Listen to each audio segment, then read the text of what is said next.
Let's get started. Welcome everyone to the first Sydney Nano MacDiarmid Institute workshop. Before we start the proceedings, I would like to acknowledge and pay respect to the traditional owners of the land on which we meet, the Gadigal people of the Eora Nation. It's upon their ancestral lands that the University of Sydney is built.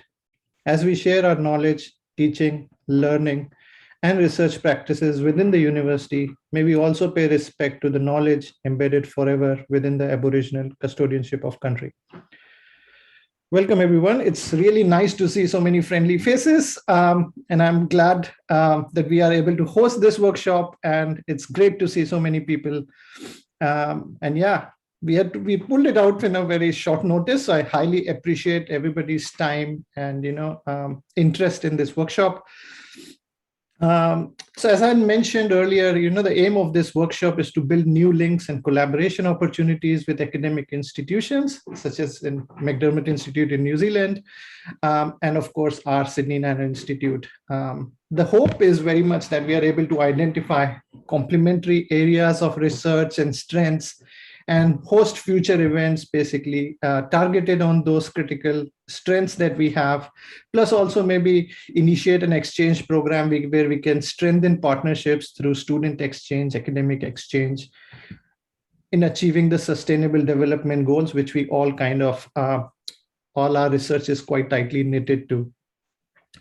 Many of you already may know about the Sydney Nano Institute, but those who don't, the Sydney Nano is a flagship multidisciplinary research institute at the University of Sydney. Through our flagship Grand Challenges Blue Sky research projects, frontier programs for translation to technology platforms for commercialization, plus Catalyst scheme to introduce new ways of thinking and solving problems. We are building a culture of research excellence to transform our economy, our society, and everyday life through this multidisciplinary research in nanoscale science and technology. Sorry, I'm coming out of flu, so that my voice is not that clear. Some of our talks that we will hear today will give you a snapshot on what research is going on in Sydney Nano, and I hope it catalyzes new discussions and collaborations for essentially in the next few years to go.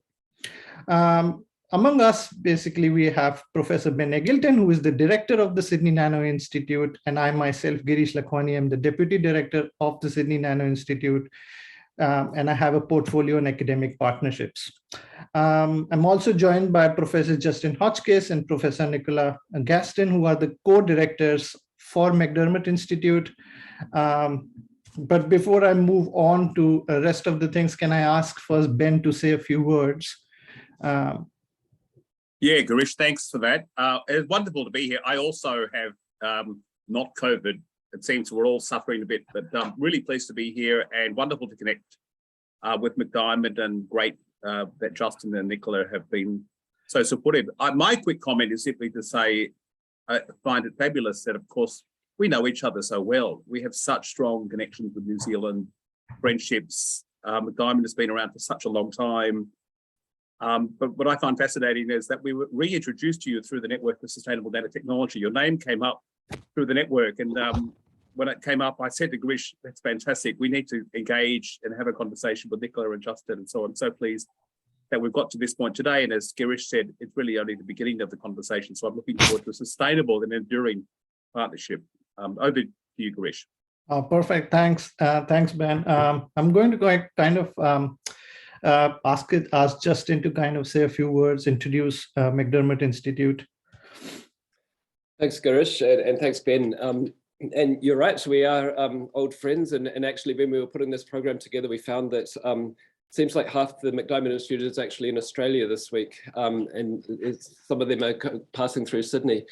But I think there'll be many more connections that are made through this, and you're right that the connection through the Institute for Sustainable Nanotechnology is a powerful one, and it's very timely for us, having just embarked on a 7.5-year new program that's really about just that. It's about advanced materials and nanotechnology for sustainability. And I think, as well as that overall goal, I think we're very much aligned with the way that you do things in Sydney Nano Centre, in that you have your grand challenges. We have our own programs that are quite purposeful, that are around sustainability outcomes. And that's really the way that today's meeting has been organized, largely around those program areas where we think we'll find overlap, not only in working towards these outcomes, but also scientists always like to talk about, sharing materials and tools and theories and things like that. So I hope that there'll be a lot of discussion arising from that. So I'd just like to, before I pass back to Girish, in Aotearoa, New Zealand, as you started with your acknowledgement, we like to start meetings with a Maori Karakia. And so I'd like to share a karakia with you. And it goes like this.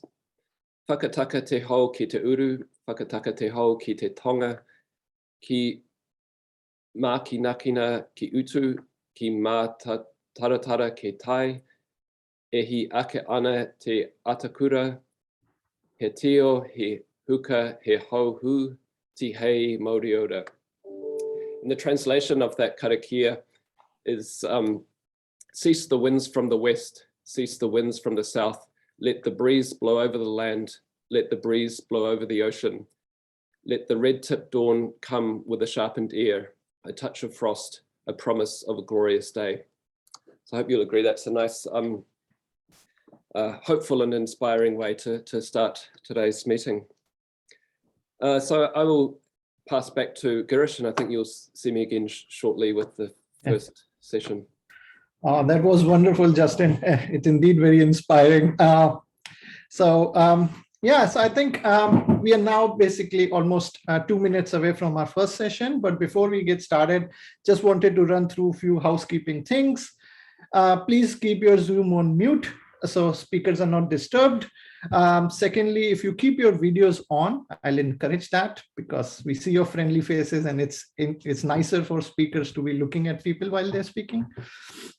And also, please jot down the questions in chat, because one of the things we would like to do is to, have an interactive discussion and Q&A after the talks are over.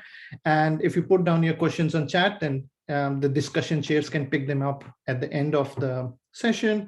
And also, it's important, please, I'll encourage everyone to ask questions and not hesitate, because that's the aim of this workshop, to interact and engage. And the next thing would be, can I ask if everybody can put their cameras on so that we can take a very nice photograph of us all smiling, so that we can document it and also put it on social media that we are meeting for a great cause. So perfect. Claire, can I ask you to take a photo of ours? I'll just get everyone to smile for a solid 5 seconds so I don't miss anyone as I'm going across the screen. Perfect. Thank you also, everyone. Thanks, Claire. Thanks, everyone. So it's essentially time to start the session 1, which is on smart materials and reconfigurable systems. The session will be chaired by Professor Justin Hodgkiss. Justin is a professor in the School of Chemical and Physical Sciences at Victoria University of Wellington and a co-director of the MacDiarmid Institute. Justin, the session is all yours. Thanks, Girish. So we have 4 speakers, two from MacDiarmid and 2 from Sydney in this session, and they'll be speaking about projects and I think a little bit broader than that, but I think I'll start even broader and highlight some of the connections that I see between the Sydney and MacDiarmid research in this area. In the MacDiarmid side, we have a program that we call Reconfigurable Systems, and the tagline for that program is towards zero waste.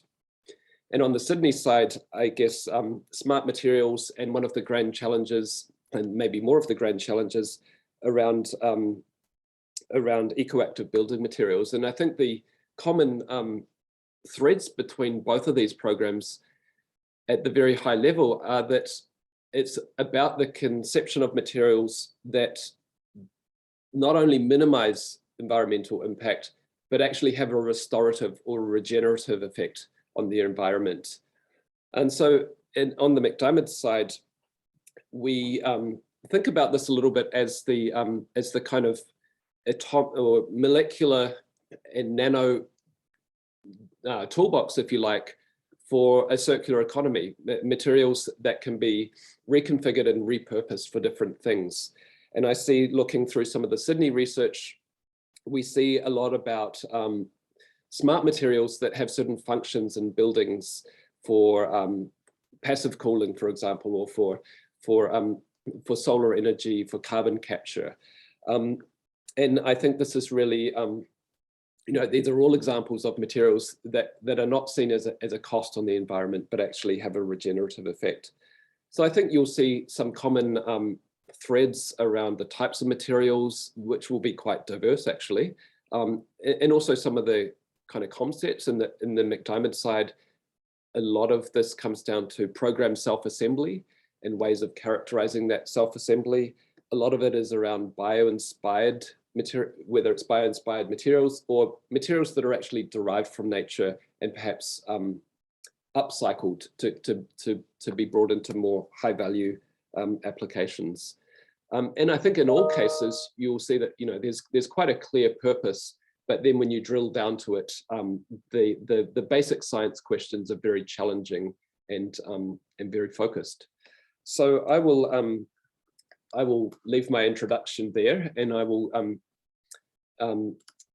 introduce the first speaker, and we will have question and answers at the end. As Girish said, please put them in the chat, and I'm sure we'll run out of time for questions as well, and we'll have follow-up discussions. So the first speaker from Sydney Nano is Durita Sookharee, and I've seen her on, there you go. So over to you, Durita. Thank you, Justin. I will just share my screen for a few slides.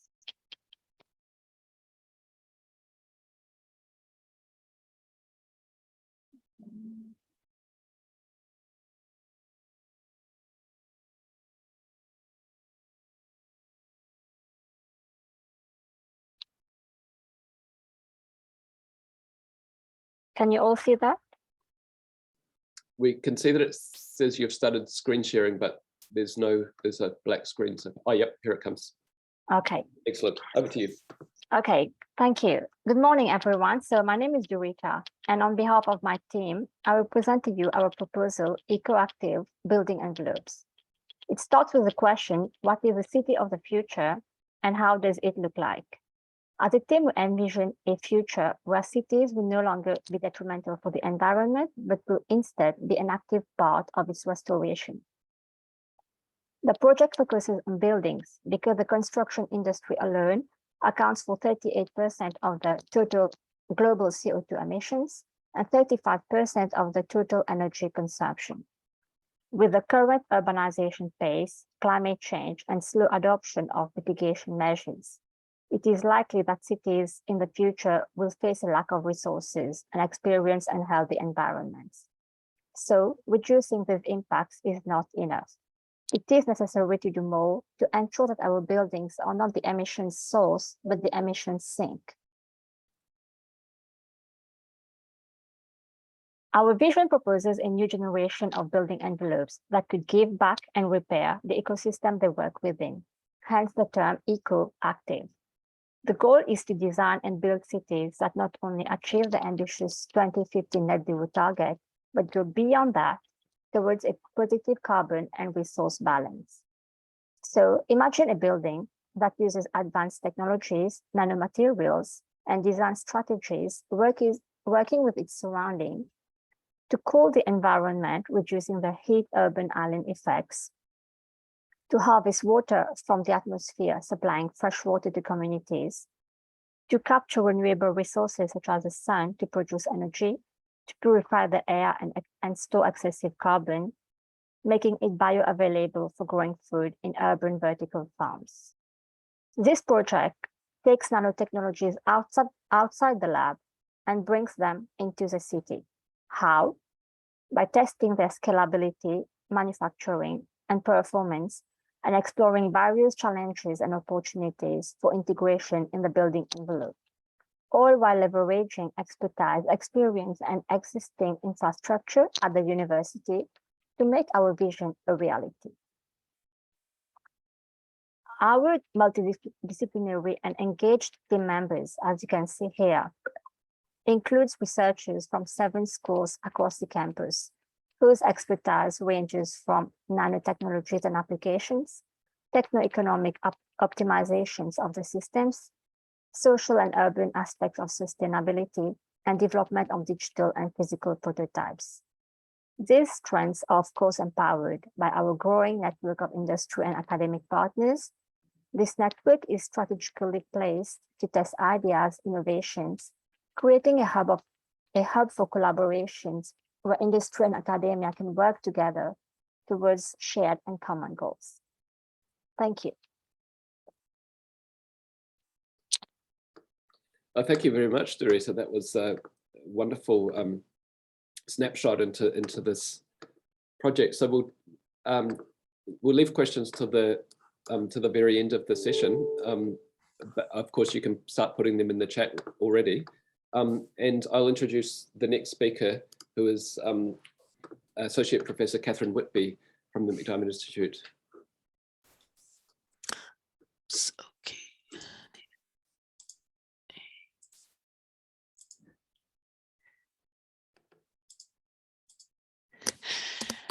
Thank you, Justin. So I wanted to do 2 things today. First of all is just to briefly introduce the reconfigurable systems theme, which is part of the MacDiarmid Institute work that we wanted to share with you today. And I can hear lots of common themes here. We're really interested as material scientists in making new and functional materials in a sustainable fashion. Really, we'd like to be able to unmake any new materials that we actually can make. And what I'm showing here are 3 particular projects that form this theme.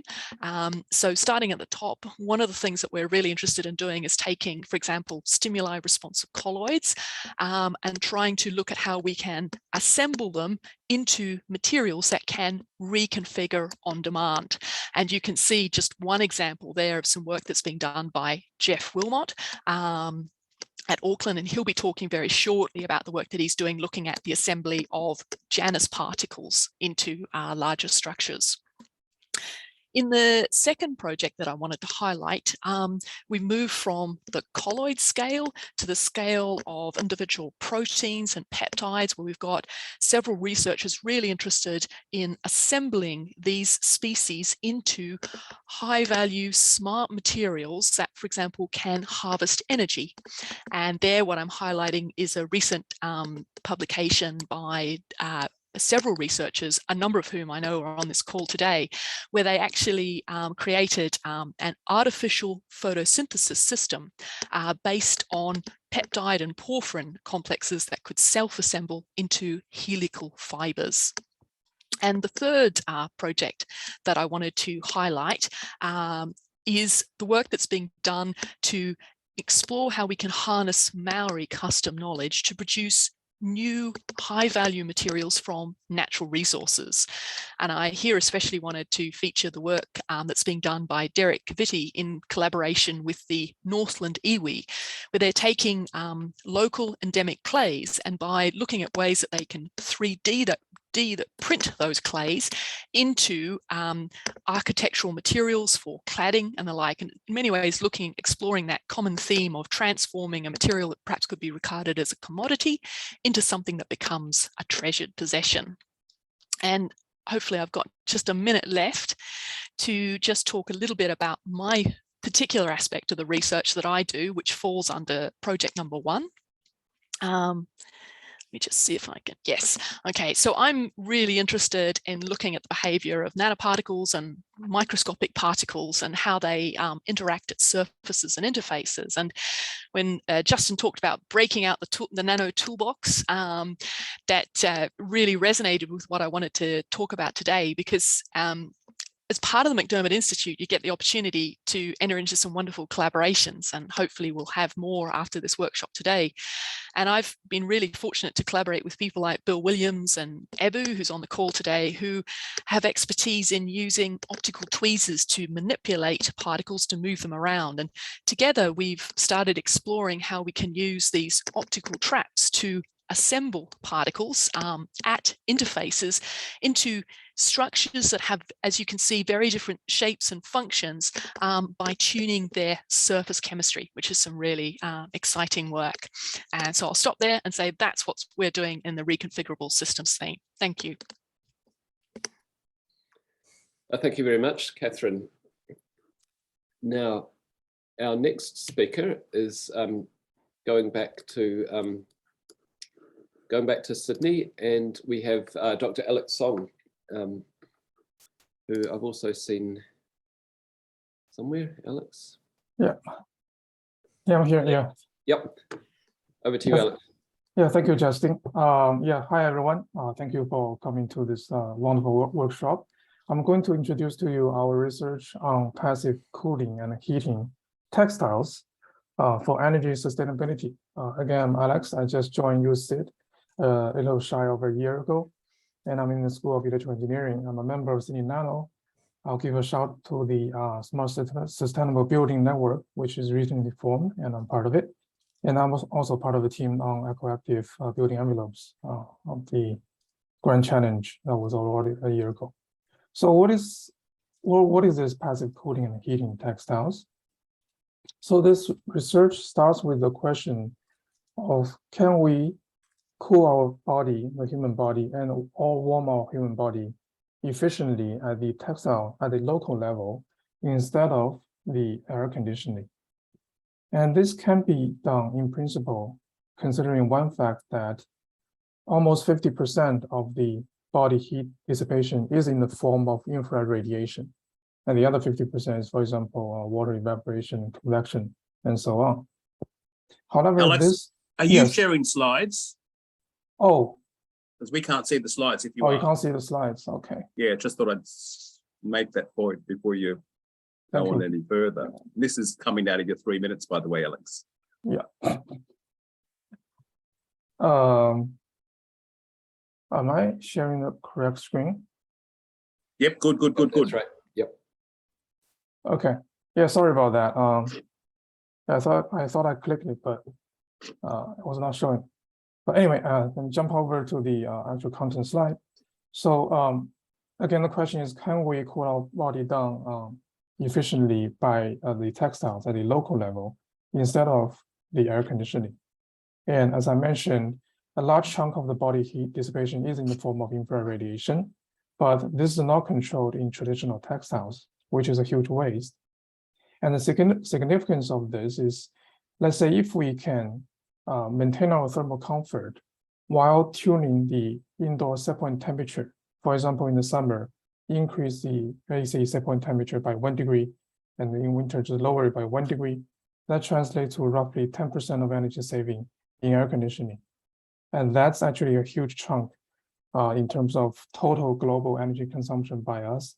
15% of it is just in air conditioning. So we are looking at a significant potential of energy saving here. So how do we do this?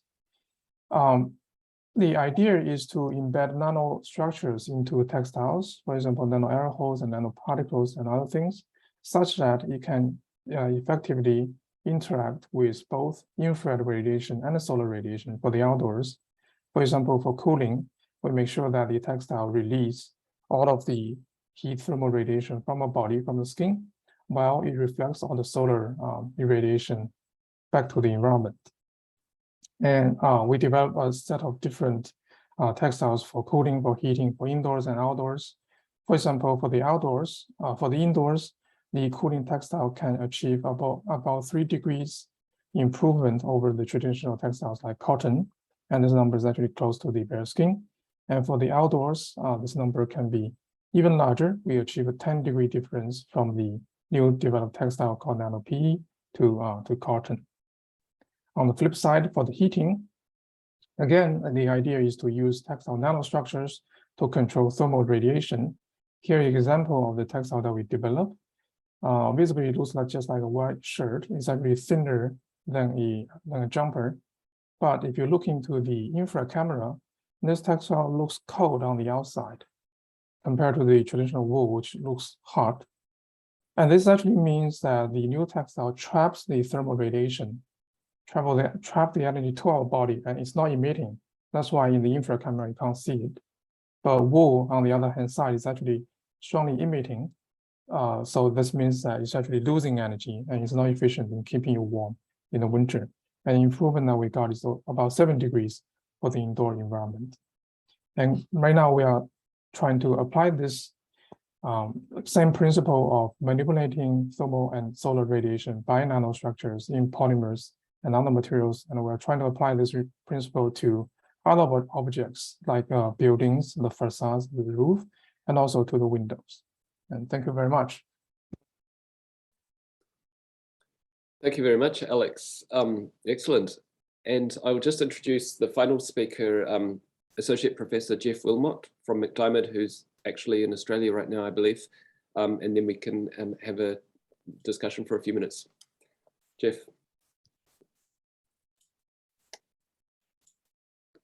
Hi, everyone. We've got the screen, hopefully. Yep. Yeah, lovely to be able to talk today. I'm just going to elaborate a little bit on some of the things Catherine introduced, a couple of the projects and specific projects, I guess. First one is one from my team, and then some more about the Indigenous knowledge work. So this was what Catherine showed. It's a molecular dynamics simulation of a Janus particle.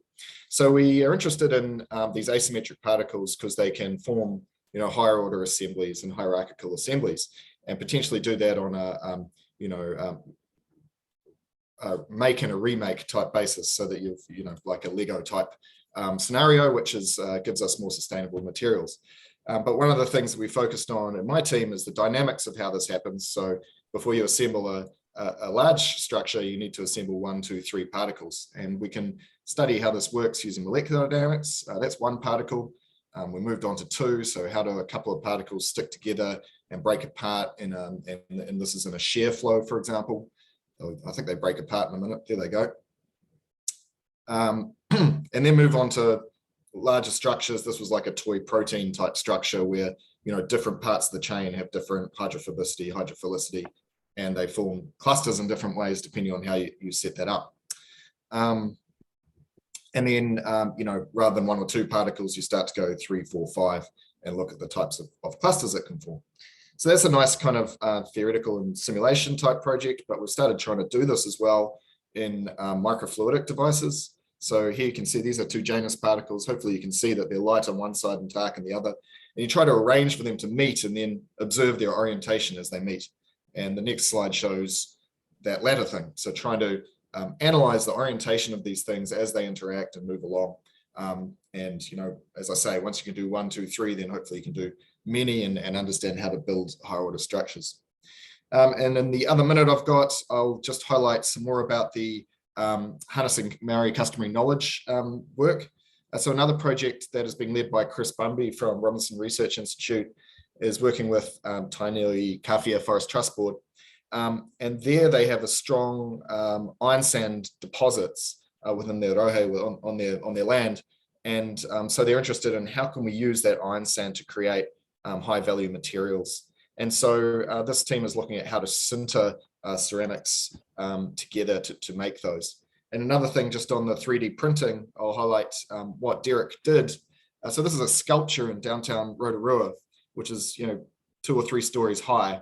And in the end, all the outside casing of that sculpture ended up being 3D printed from it was polymers in that case, but he's got history in trying to do innovative 3D printing stuff. Okay, hopefully a couple of nice snapshots then. Thank you, Geoff. And while we're on that slide, I'll just make a quick plug for the MacDiarmid Institute Conference AMN 10 in Rotorua. You can see the sculpture yourselves in February next year. Yeah, thank you everybody for, I know that's tough, tricky to squeeze everything into 3 minutes, but you all did a great job of giving us a really nice flavor and overview of what's happening. So I see that there's been a few questions that have already been addressed in the chat. As far as I can tell, they're all taken care of. So if there are further questions, perhaps just raise your hand on Zoom. And actually I will start. Actually, no, I just saw Geoff's hand go up, so I'll let Geoff start. Yeah, thanks, Justin. I'll ask Alex to elaborate a little bit on the difference between cotton and wool there. Of course, we're very interested in wool in New Zealand in terms of our economic output. So why is there that difference in the thermal properties? Yeah, thank you for the question, Geoff. So you asked, let me just make sure I understand the question. So you're asking about the difference in between cotton and wool, not between cotton wool and the new materials. Well, I think what you showed was that cotton was better performing than wool on that last slide. So if you're referring to this slide. Yes. Yeah. So essentially, both cotton and where is the wool? Don't have the wool in this graph, but both cotton and wool and actually silk, all these are natural fabrics. They absorb almost 100% of the thermal radiation from the body. So when they do that, they will heat up themselves and they constantly lose energy to the environment and reflect part of it towards you. So in terms of thermal radiation in the mid-infrared range, there's not too much of a difference between cotton and wool. But in terms of how to engineer the cotton and wool, there's a huge difference, obviously, because their material composition and structure are vastly different. That's actually something of an ongoing effort happening here in my lab, in my collaborator's lab, by just engineering the natural fibers. So yeah, thank you for the question. Thank you. Thanks. Other questions for any of our speakers? I'll ask my question then, which was for Durita. And I was very impressed at the ambition to really get, to kind of large prototype scale and into buildings. And am I correct in thinking that your consortium of industry collaborators are playing that role? Is that what they're helping with it? So far we are just trying to see how the different nanotechnologies can be integrated with the in the building envelope. So far we have PV, we have radiative cooling, carbon capture, and then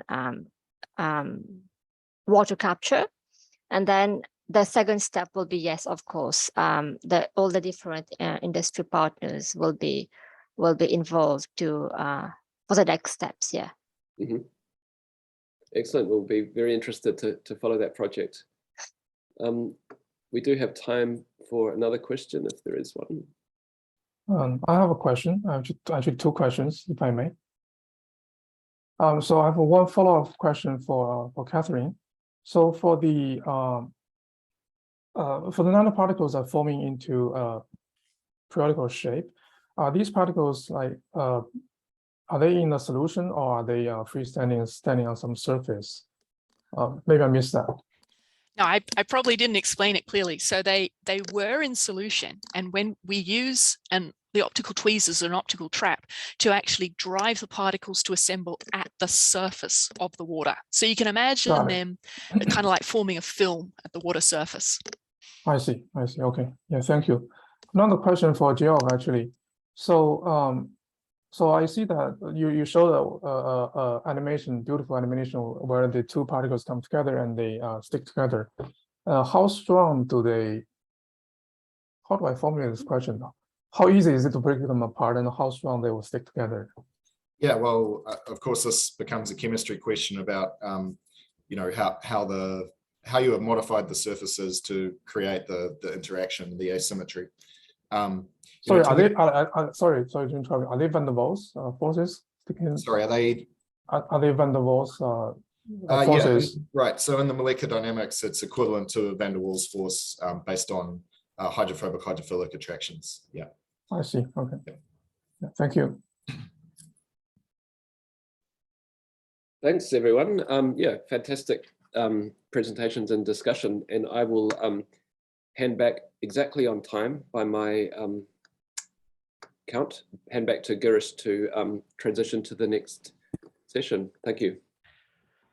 Thanks, Justin. That was spot on with the time, and this is an act to follow for all the discussion chairs. So the only thing what I would just mention is that there was one question by Raya which is there, but I think what we will do is, in view of time, we'll document these questions, and this could be a ongoing dialogue, and we can update people after that.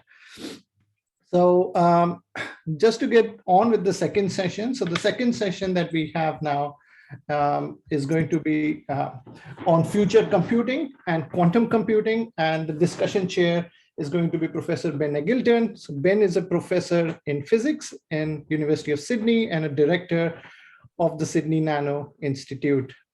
So Ben, I'll pass it on to you to chair the session. Thank you. Great, Girish, and that was a fabulous session. So really pleased to chair this session on future computing and quantum computing. We have 6 short presentations and then 10 minutes for Q&A, and I'm going to be absolutely brutal to live up to the standards of keeping the session on time, but I'll even apply that to myself, and I've got 5 minutes to give a bit of a preamble.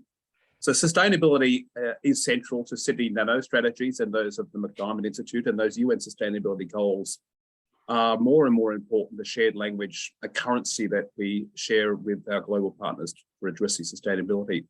We hope that the University of Sydney, the UN sustainability goals will be incorporated into the University of Sydney strategic plan, which has been fleshed out at the moment. And I'll return to that in my preamble. It is fascinating to reflect on the fact that your smartphone already incorporates about 10 billion components. This is the example I use when I host stakeholders, ministers. Already you have nanotechnology in your hand. The feature size of components that are on the chip in your phone is of order 10 nanometers, which is really breathtaking, and that provides amazing computational power. The CMOS nanoelectronics industry has continued to improve performance and has followed, roughly speaking, Moore's law for almost 50 years. But there are fundamental limits. These fundamental limits have been foreshadowed, and we have been waiting for these fundamental limits to start breaking down. For example, Denner's scaling, which is a scaling law that states roughly that as transistors get smaller, their power density stays constant, so that the power used stays in proportion with area. It's already broken down about 10 years ago. So that's already started to constrain digital signal processing, which motivates new architectures, parallelism, neuromorphic computing, analog approaches are coming back in fashion, and of course, new science that we'll hear about in this session. My own research, which is in photonics, which will not feature in this session, we take a hybrid approach, and we actually combine digital approaches with analog approaches. For example, we take advantage of the simple fact that a lens, focusing lens, performs a Fourier transform, which is one of the building blocks of signal processing. That's an idea that's been around for 40 years. That was hot when I was at Bell Labs in the 90s. It was referred to as optical computing, but it then sort of died away, and it's coming back because of this apparent real digital bottleneck. And of course, at the nanoscale, the laws of quantum mechanics manifest, which provides new degrees of freedom for entanglement, superposition, and is the basis of quantum computing that you'll hear about in this session. And of course, that's a topic that is hot in Sydney, at the University of Sydney. We're thrilled to be a founding member of the Sydney Quantum Academy. We have Microsoft in the Sydney Nanoscience Hub, and we have real critical mass and leadership. And at the same time, it's interesting to note that quantum computing is actually going to play a key role in addressing sustainability, we think. At Sydney Nano, we have recently partnered with the Faculty of Science and the Faculty of Engineering to launch a new initiative that brings together a whole of university conversation focused on use cases for quantum technology and societal impact. And in this context, one of the emerging topics is around utilizing quantum computers to simulate quantum chemistry as the basis of hydrogen energy generation, part of the future hydrogen economy, which aligns well with the UN sustainability goals. I also want to note exciting times in Sydney. The New South Wales government only yesterday announced the formation of the Semiconductor Service Bureau, which is a consortium of New South Wales universities and CSIRO working with industry and end users to grow the semiconductor ecosystem. So there's real investment in Sydney, New South Wales, in deep tech, particularly around quantum computing semiconductors. That was an initiative that Sydney Nano started. So we're really excited about that.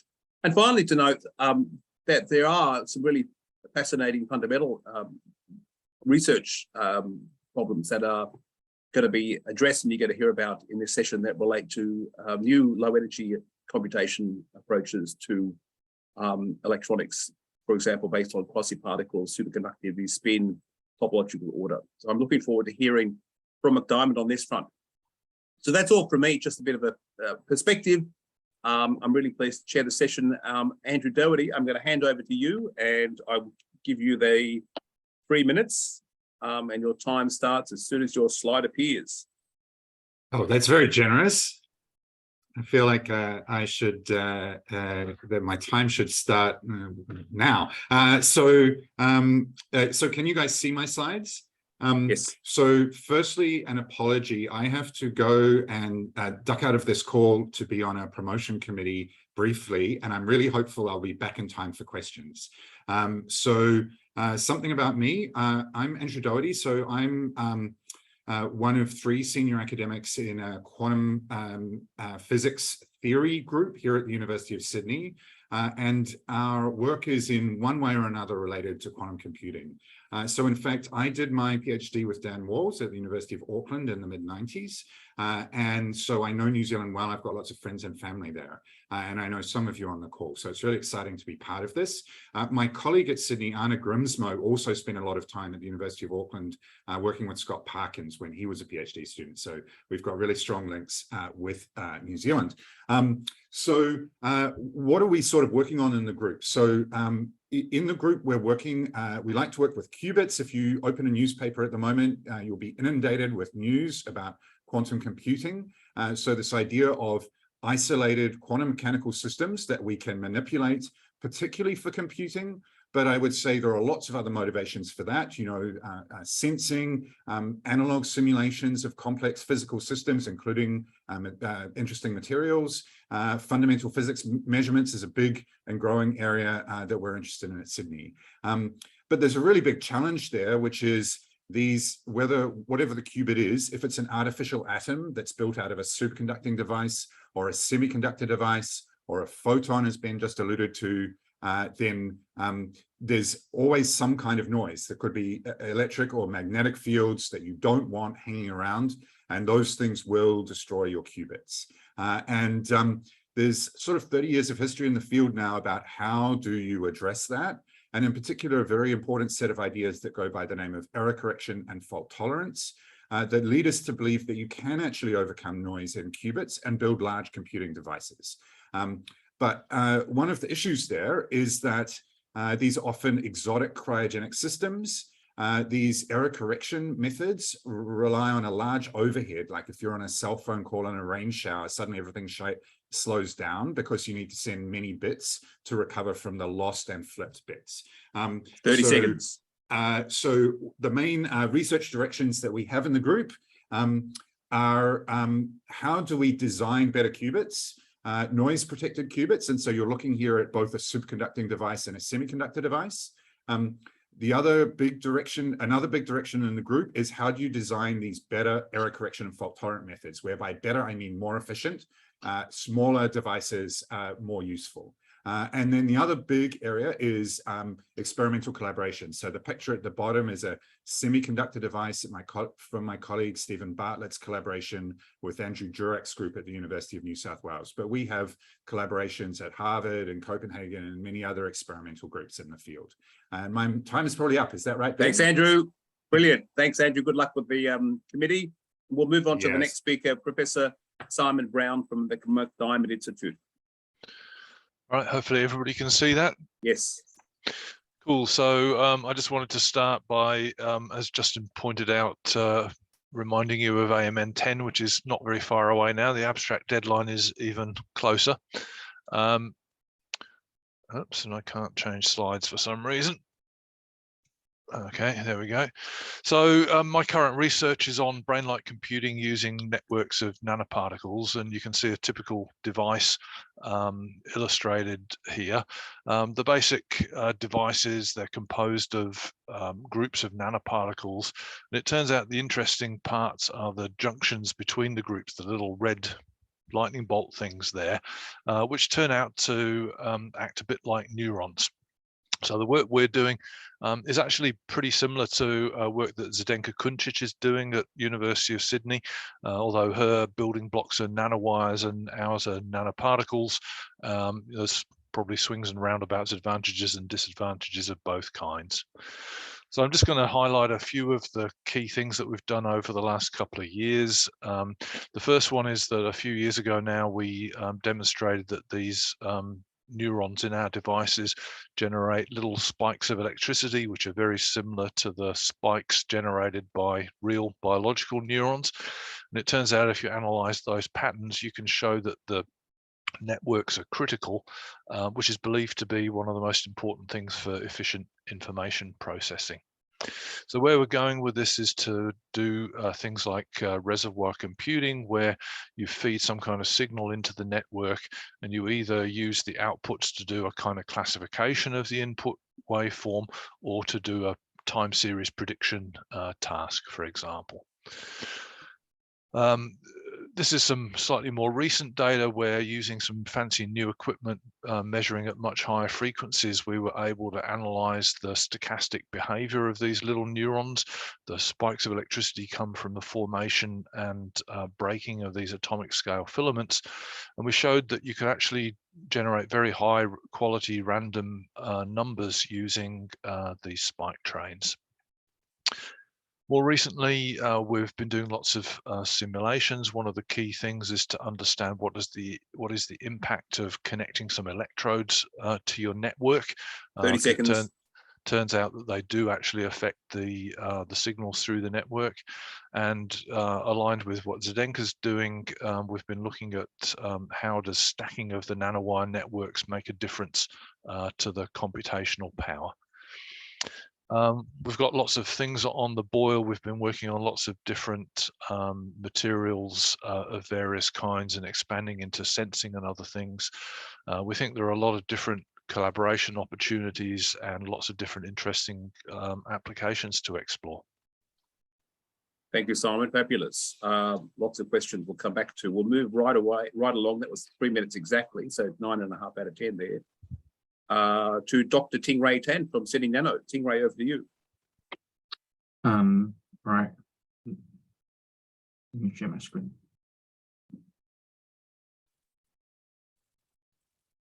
Right. I trust that you can see my screen, right? Yep. Right. So my name is Ting. So my background is an experimental quantum physicist working on trap ion quantum computers as well as a quantum enhanced atomic clock.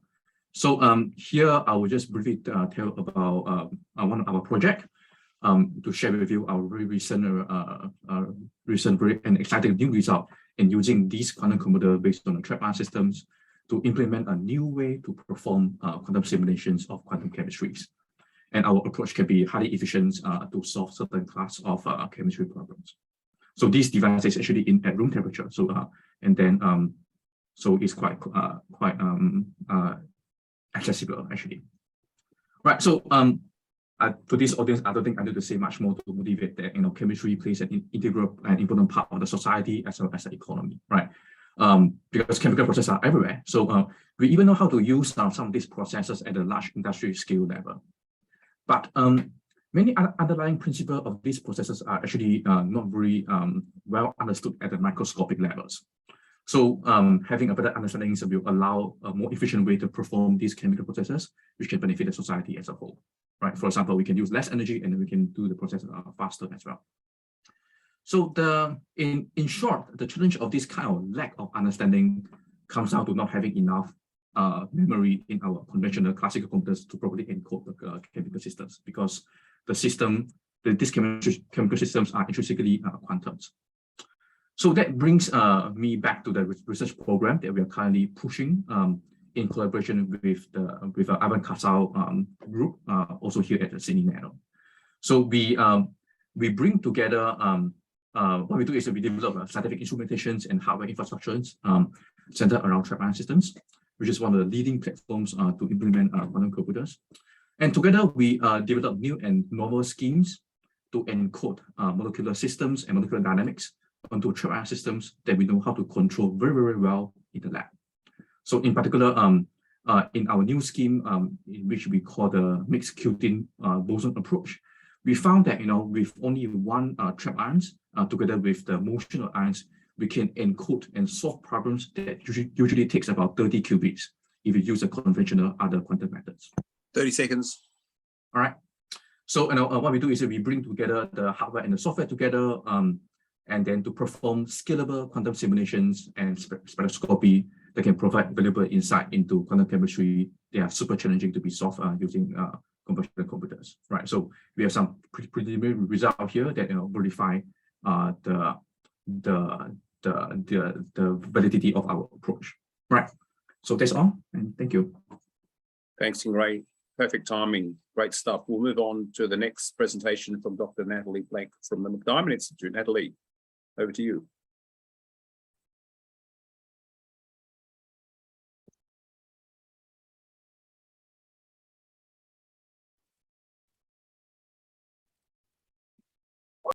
Right, hopefully everybody can see my slides. Yes. They're a little bit sticky, my end, sorry. Okay, so thanks a lot for having me here to speak today. I'm going to talk a little bit about the work that I've been doing on nanowire networks for memristive devices. And most of this work's done in my team with Leo, Jenna, and Ned. But this is part of a kind of wider MacDiarmid Institute team. So we've got Simon, who you've heard from already, and then Martin, Nicola, Krista, Cannon, and myself. And then what we're doing within the Institute is looking at different types of hardware and how they kind of underpin the experimental work and the theoretical understanding of these memristive devices and the brain-like computing and our future computing theme. So we've heard a bit from Simon about the nanoparticle networks, and I've been doing some work on here where we've got those junctions, which are really important. I've been doing work similar to your colleague in Sydney, looking at nanowires, where you've got this massive interconnected nanowires. So they're randomly deposited, and we've focused on looking at what goes on with the junctions in those networks. We also have, Martin's been working on sandwich film type memristive devices. And all of these things work in not exactly the same way, but there's similar things across the board. So our theory team, led by Nicola, then look at doing theoretical investigations and these calculations to try and understand more about what's going on. So our main focus experimentally here for me is this memristive properties and how things emerge with these random nanowires. So a little bit of background on why nanowires are particularly good in some opinions is that you've got these very, very large numbers of interconnected networks, and they're quite simple to fabricate. And so you can just randomly deposit the nanowires, and it makes them a good choice for this type of interconnected network. And so I've been working on sulfurized silver nanowire networks, and these are activated by this layer of electrode mats. So in-house, we can fabricate these electrode structures in various different ways and deposit our nanowires on top of those and start to activate them. And in the future, I want to move away from the silver nanowires and move on to zinc oxide, for various reasons, which I might have time to talk about. But what's going on within these silver nanowire networks is that we have the nanowire randomly deposited. First of all, it's just like a resistor. Then we activate these by sulfurizing them and then applying the bias. So you get the right kind of chemical and electrical differences within these junctions to form silver filaments as you switch the bias. And then 20 seconds. Okay, when you release the bias, they kind of return back to normal. So we turn resistors into memristors. Exciting things happen. We can make the same things over again, and they might behave slightly differently depending on how we activate that. So there's a lot of fun in the system, and we can play around with these things. And moving on to look more into zinc oxide nanowires, because of the material properties and my expertise in that material. So just thank the team as well. Okay, thanks, Natalie. Great stuff. We'll move on to the penultimate, which is Dr. John Bartholomew from the to John Bartholomew from the Sydney Nano Institute. John, over to you. Thanks, Ben. And hello, everyone. It's great to be able to present in this audience. So my name is John Bartholomew. I lead the Quantum Integration Lab at the University of Sydney. And so our overall goal within the larger context of the quantum science research groups who focus on a range of things from quantum computing to quantum networking is that final aspect of trying to integrate and create networks between different quantum systems. And so we've already heard a little bit about quantum computing today. I guess the idea of networks goes beyond just quantum computing, but we know that utilizing, I guess, physical systems at the quantum level offer potential gains for computation, but also for measurement, as well as pushing the boundaries of fundamental science and pushing towards new discoveries and also new regimes of science. And so what my group looks at is trying to create efficient, high fidelity and scalable connections between quantum systems. And so to do so requires a few different elements, which I'll speak about on the next slide. But these are aspects that were actually, considered from the very earliest days of people considering quantum computing and what advantages they might hold. So trying to make systems that are modular and can be connected together to allow a greater computational power or greater advantage by connecting more quantum systems together has been something that's been thought about for a long time. The basic where the field is at the moment is that most quantum networks are simple point-to-point links. But extending beyond these types of systems is that we want to be able to extend the range of those links. But we also want to be able to add nodes into that network and expand complexity as well as just range. And so to do that, 1 minute. You need a whole range of devices. You need sources to generate entanglement. You need memories to be able to store and buffer information. You need to be able to convert between different energy regimes. So from optical to microwave to other types of systems to take full advantage of all the quantum systems that we know about. And you also need some processing power to correct for errors and inefficiencies that occur. So really what we're trying to do is to build a quantum analog to existing classical networks, which of course require all of these types of components. And so the system that I work with are optically addressable spins, in particular rare earth atoms in solid state hosts at low temperature. And we have a number of programs looking at the materials, protocols, architectures, as well as trying to realize a few of these different technologies. We're very happy to collaborate with a number of groups in New Zealand, including Mike Reed at the University of Canterbury and Jevon Longdell at the University of Otago, and would be happy to discuss any of these things with anyone on the call. So thanks very much. Thanks, John. Brilliant. We move to the last, and we're only 1 minute behind. Professor Uli Zuelicke from the MacDiarmid Institute. Over to you, Uli. A pleasure to be part of this workshop. I gave a general umbrella title of quantum effects in unconventional materials to characterize the things that we are interested in. And I want to start by highlighting something that we did in this area recently, where we looked at the quantum size effects in topological materials. So a topological insulator is characterized by having protected surface states because of the topology. But this protection is not absolute. And in particular, one can ask the question, what happens to these surface states when we make nanostructures out of these unusual materials? And we have addressed this in a series of works for various types of quantum confined structures. I'm particularly proud of our study of comprehensive theoretical study of nanoparticles made out of topological insulators, where we discuss also what happens to optical transitions. But we also looked at nanowires and films to see this effect of confinement on the topological properties. Now, more recently, I have been interested in magnetoelectricity. So magnetoelectricity is an unusual type of electromagnetism where a material that is subjected to a magnetic field actually becomes electrically polarized. So polarization arises from a magnetic field, which is unusual. Typically, you need an electric field for that. And similarly, in that material, if you apply an electric field, loop currents are generated that make this material magnetic. So these electromagnetic responses characterize a magnetoelectric. And typically, materials that show such behavior are multiferroics, and this has also been discussed mostly for bulk materials. So more recently, we have shown that our workhorse two-dimensional system, which is created in semiconductor heterostructures, basically sandwiched semiconductor materials with different band gaps, these quasi-two-dimensional systems are versatile magnetoelectrics. So if you use magnetic versions of those, you find that there are equilibrium currents that are flowing in these quantum wells that are quadrupolar, that when you apply an electric field get distorted to actually create an in-plane magnetization in response to an electric field that is perpendicular.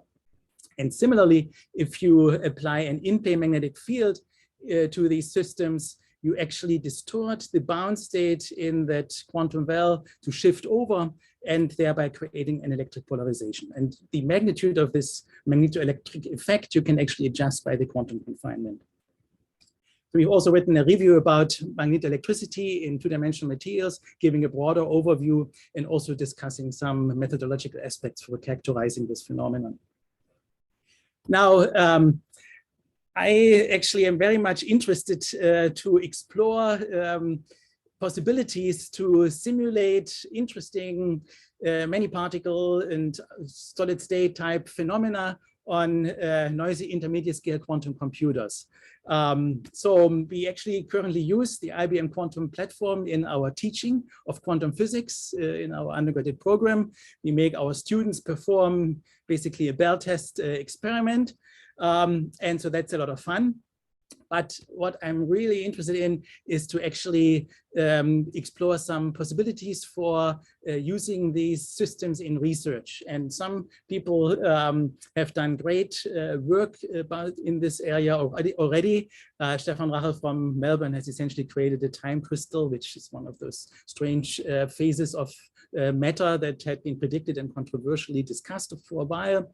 And then people are actually exploring really cool types of phenomena that excite solid state physicists, many particle physicists, and in particular in this forum, in this collaboration with our Sydney Nano Institute partners, I wanted to raise this as a potential venue for further collaboration.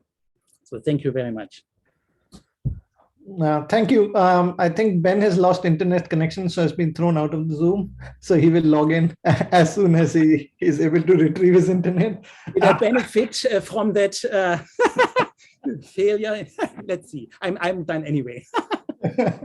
No, I think it's just I mean, no Zoom call would be fine without a technical glitch. So I think it's a good omen. Can I?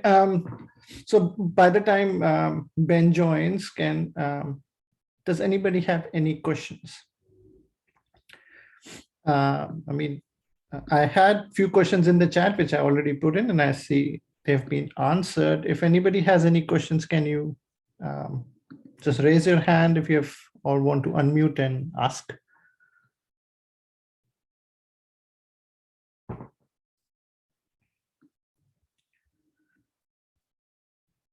Okay, I don't see any questions. I mean, maybe I can start.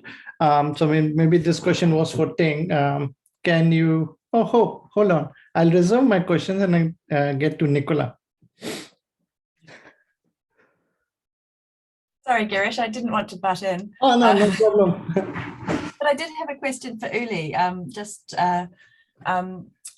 The suggestion you were making at the end, I think it sort of ended quite quickly. And I wondered if you could tease out a little bit more about what sort of collaboration or what the complementarity would be that you see on both sides that might be developed further.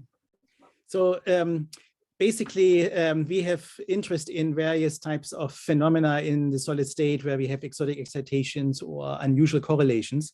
And to explore them theoretically is very challenging. Now, one, however, could map some of these problems onto quantum algorithms. Basically, you have to represent them in your two-state quantum state logic, and sort of getting sort of help in some ways, and sort of explore together ways for mapping our problems of interest into that platform, and then pursuing the study of these interesting systems that could be simulated there. This is what I had in mind. And so it is not so much about doing calculations in a way. It is essentially someone like me as a theorist graduating to almost being an experimentalist, because we will actually make these qubits behave like a real time crystal, like Stefan Rachel did, and then we can measure it and study it. But it is an algorithmic implementation, so it is like computation squared in some sense. So we get actually further than usually I thought. I would be really keen to see opportunities for that following. Thank you, Nicola. Yeah, I know. So Uli, so on that score, I think I should chime in also that we in Sydney here, so we also have another ion trap, which is called what we call a panning trap. We can easily trap about 50 or 100 or 200 ions with an individual qubit. So some of the project that we are actively pursuing now is quantum magnet, this kind of exotic quantum material. So maybe we should chat more. Maybe there'll be some opportunity for collaboration to look into more fancy material. Yeah. Hi, I'm back. Sorry about that. We had internet in the street goes down sporadically. Maybe we need some leading edge research in communications technology somehow. Pretty sad situation, but I missed that great discussion. Girish, where are we up to? We've got a few minutes left. Yeah, I mean, we have 5 minutes. We can go on. I think Alex already has a question. So Alex, go ahead. Yeah. Oh yeah, thanks. I have a question for Uli. So my understanding of the topological insulator, the general edge states that you can't kill them, or you can't locally passivate. But that is not to say that the wave function of the edge state has to be uniform. I mean, usually it's not. If you have a corner, it can be stronger somewhere, weaker somewhere. But so my question for you is that when you have like local nanostructures at the surface, I would expect that surely you can modify the wave function. You can't completely kill off the state, but you can modify the wave function. And are there any other effects what's the conclusion that you of your work? Like what other effects are we expecting here? Thanks. Thank you very much for the question, Alex. So maybe a quick sort of interplay nano sort of size quantization and edge states. Basically, if we have a normal nanoparticle and we make it smaller and smaller and smaller, we know we increase the band gap, and basically blue shift the emission. So size quantization gap adds to the band gap. So in some sense, you could also think about how the band inversion that exists in topological insulators is like a negative band gap. And if you now size quantize, you basically add a positive size quantization contribution to a negative band gap, and you basically undo the inversion. So this is actually what happens. So size quantization counteracts basically the band inversion that is underpinning the topology. So you actually can kill the edge states by squeezing, so to speak. But on the way, interesting things happen. So as you are perfectly right, the wave function of the edge state, which is localized at the surface of a large sphere, it actually shifts inward. And it has actually some interesting oscillatory structure. There is actually very intricate materials-dependent effects. You can have the band gap, the optical band gap actually oscillates. And so there are many interesting effects that could be applied, but also are very interesting from a fundamental point of view. But let's talk more about that. So we'd be happy to. Yeah, thank you, Uli.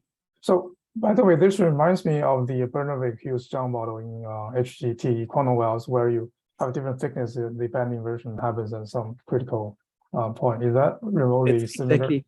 It's analogous, essentially. So in the 2D system, that's how they basically had the topological transition. And so in a nanoparticle, we basically looked at how this topological transition happens and what happens on the way. Yeah. Yeah, and the thank nice you. thing is we were able to actually get exact results for the wave functions and the optical transition probabilities and so on, because that is actually a system that's amenable to that kind of approach. Got it. Beautiful. Thank you. I have a question, and I know we have only a few minutes, but a very impressive future computing research in New Zealand and lots of synergy. I guess reflecting on the conversation we've been having in Australia, where we've been trying to grow the ecosystem, and I mentioned the Semiconductor Service Bureau, and quantum computing is certainly attracting industry, and there's a sense of a technology pipeline and jobs. How do you prosecute the case for the future computing ecosystem? And do you have industry partners? Is there a strategy in New Zealand for growing that ecosystem? Maybe for Justin or Nicola.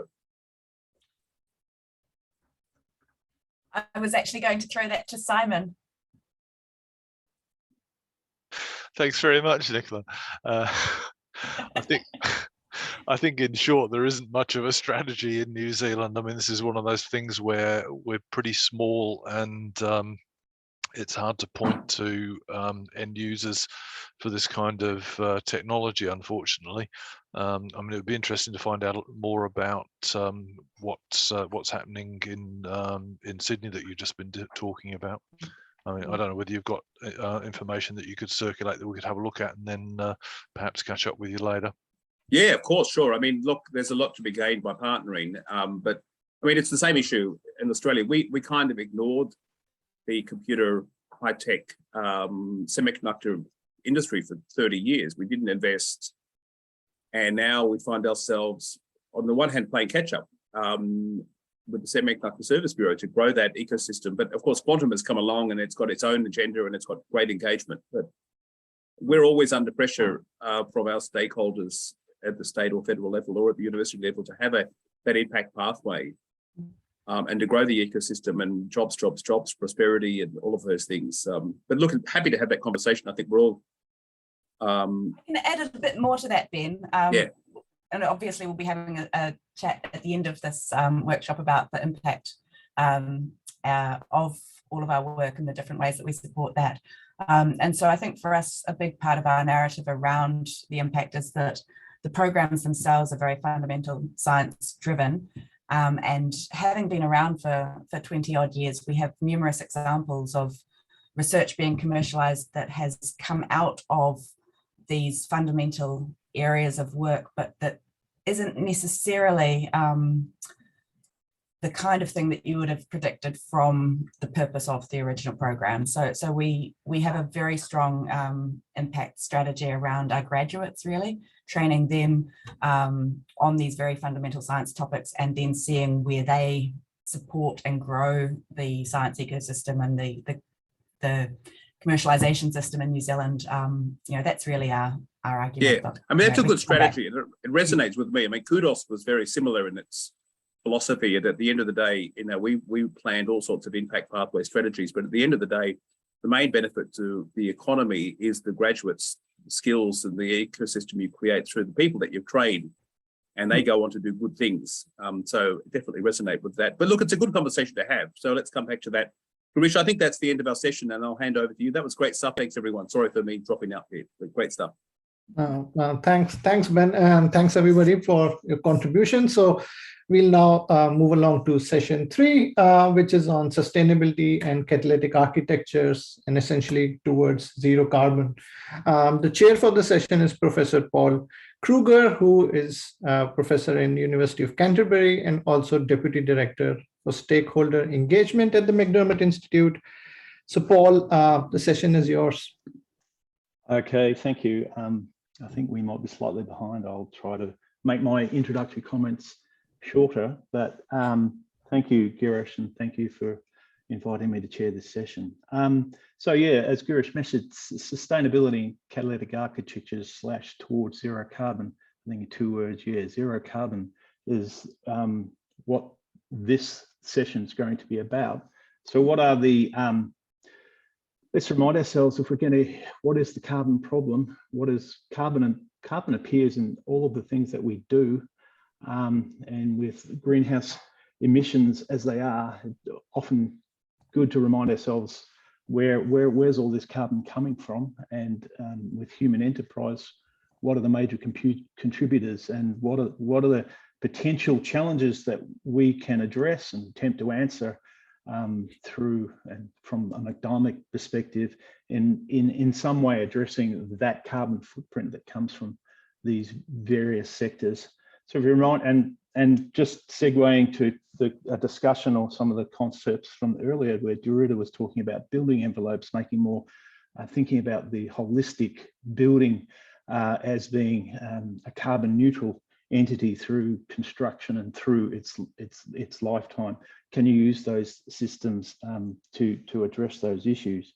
The manufacturing, everything that we make, and essentially that's about a third of all greenhouse emissions come from the things that we do manufacturing. You think about, I'm a chemist, from a chemical perspective, a lot of energy is expended into trying to isolate and purify things.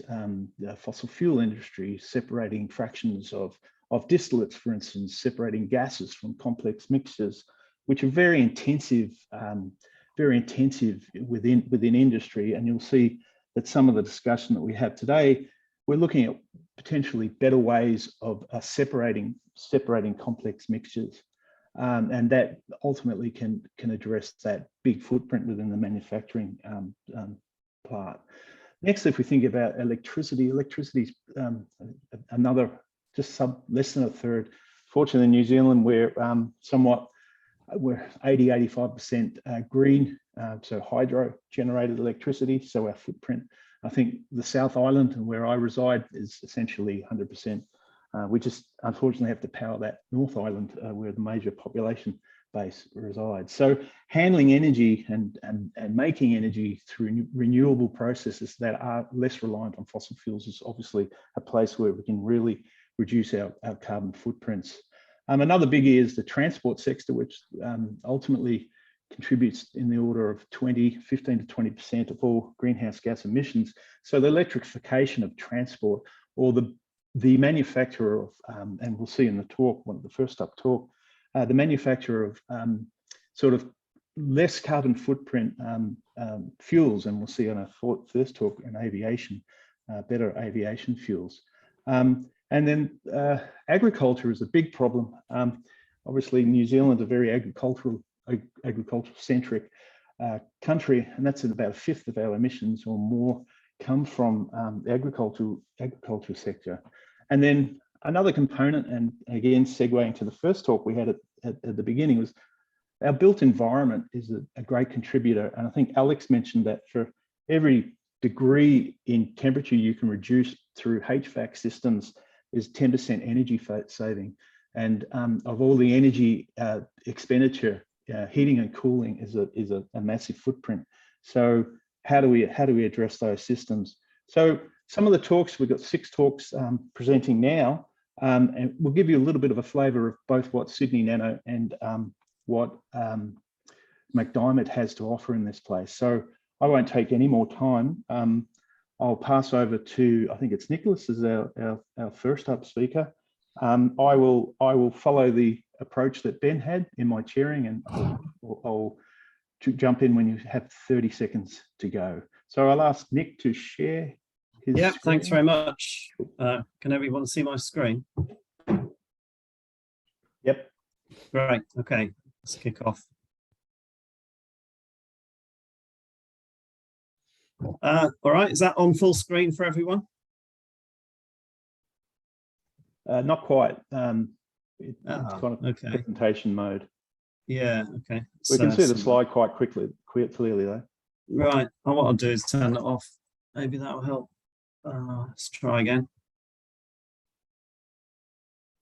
Can everyone see that? That's cool. Perfect. All right, thank you. So thanks for inviting me to talk today.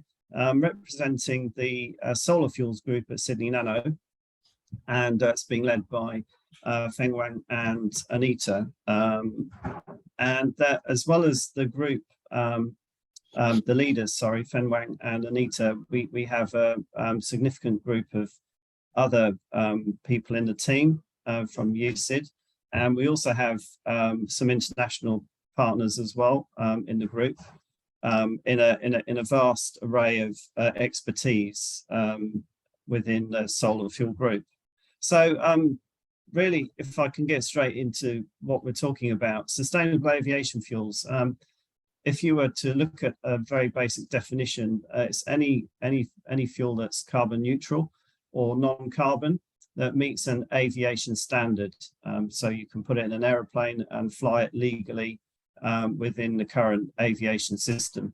Where are we currently? Well, SAF, as I'll refer to it from now on, you can legally blend up to 50% of SAF, which can be manufactured in, again, legally approved processes using biogenic or waste feedstock. And this is ramping up reasonably quickly, as I'll show you in a minute. If we look forward from where we are at the moment, what will happen is the SAF blends will increase, and there'll be a new series of fuels called electrofuels, which will come on the scene. And there's a lot of opportunities here potentially for our institutions to work together around electrofuels and nanotechnology. And ultimately, when we get into 2040s, there'll start to be some hybrid hydrogen-powered planes, which will start flying. And when we go beyond that, into the 2040, 2050 kind of timescale, there'll be 100% SAF in terms of electrofuels in the SAF.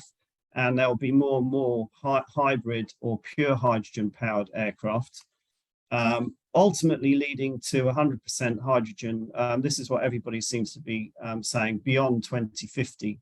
But because of all of the pressures commercially and the technology challenges, there will be this transition with hydrocarbon-based SAF fuels, electrofuels, into ultimately hydrogen.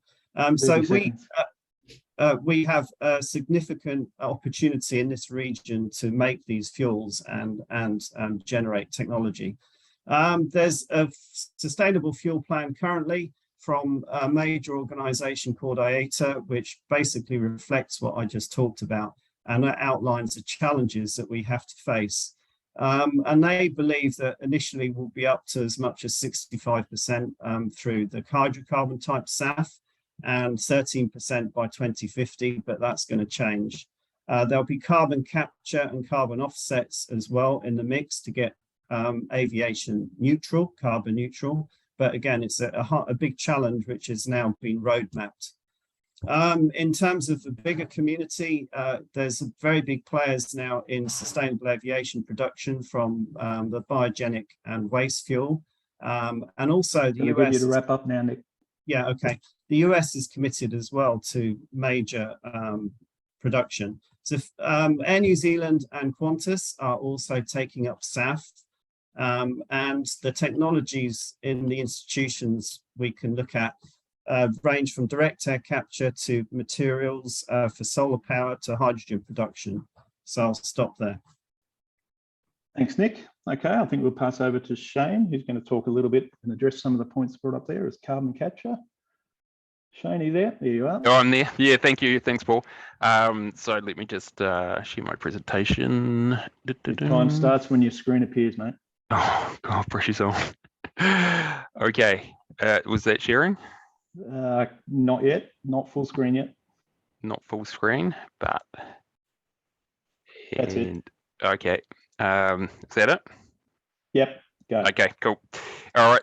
Time starts now. So I thought I'd present this nice little graphic that a student of mine put together. So this is a MOF, metal organic framework, and this is how they're made. What you're looking at here is a molecular analog of a MOF, and then the genius behind MOF chemistry is to extend these linkers that you're seeing here in grey, and make them into extended linkers so that they connect these metal building blocks, and so these metal clusters here. So the basic upshot of MOF chemistry is you start from molecular building blocks and build a porous sponge-like material. So because you have a sponge-like material, it's good for capturing guests, and that's what I'll be talking about today, carbon capture. So the idea is that you could use a MOF structure such as this one here and integrate it into gas separation systems like we're seeing here, these big towers. And so you can feed in crude gas mixtures at the bottom of these towers and basically sieve off or siphon off pure gases at the top. So that's the dream. And so to have a MOF material that acts as a suitably good adsorbent for these kinds of applications, there's a number of criteria that need to be addressed. Actually, on this slide, what I'm looking at here is just comparing MOFs to conventional technologies that you might use for carbon capture. And so they have certain advantages around being low toxic, not evaporating, being suitable for small scale applications. But it's quite stringent. There's quite stringent demands on MOF materials, particularly around costs and stability. So you want them robust and recyclable. So here I'm presenting a MOF that we've made in our lab. It's called MUF 16. MUF is Massey University Framework. It can be made in quite a straightforward process and fairly inexpensively. You can see here some photos of some pallets that we can make as well for easy handling.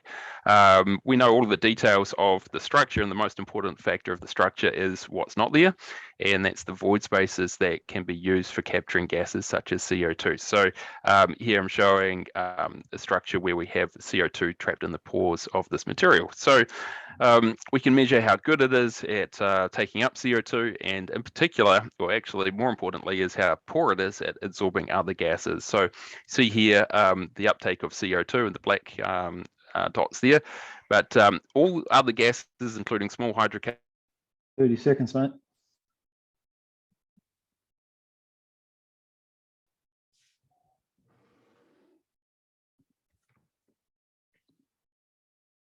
I think he's frozen. Did he freeze, or I thought it was me for a moment? No, I think he's frozen. Yeah. He is. That'll be, well, his time's ticking away. He's almost done. Yeah. He has frozen. I think you can make the closing remark for him, Paul. You know the work. Yeah, he can see that clearly it captures carbon dioxide very efficiently and effectively over the other constituents of air, and does it very cheaply. And Shane has just recently started up a spin-out company called Kakapor to develop the technology here. Thank you, Shane. I think we'll move then on to our next speaker, back to Sydney Nano. It's Hongjun, who's going to be speaking, just let me look to the title, is now going to be speaking about solid-driven clean hydrogen production. So if you could see, there we are, right, your time starts now. Good afternoon, everyone. My name is Hongjun Chen. I come from the Unisemi. Today I give a talk is solid-driven clean hydrogen production. In our research group, we all have research strengths on the perovskite solar cell to design and fabricate high-efficient perovskite solar cell and tandem solar cell. For my research, is just use full solar cell combined with efficient electrocatalysis to fabricate the device to measure and evaluate the performance for hydrogen production. So my research topic is solar-driven hydrogen production.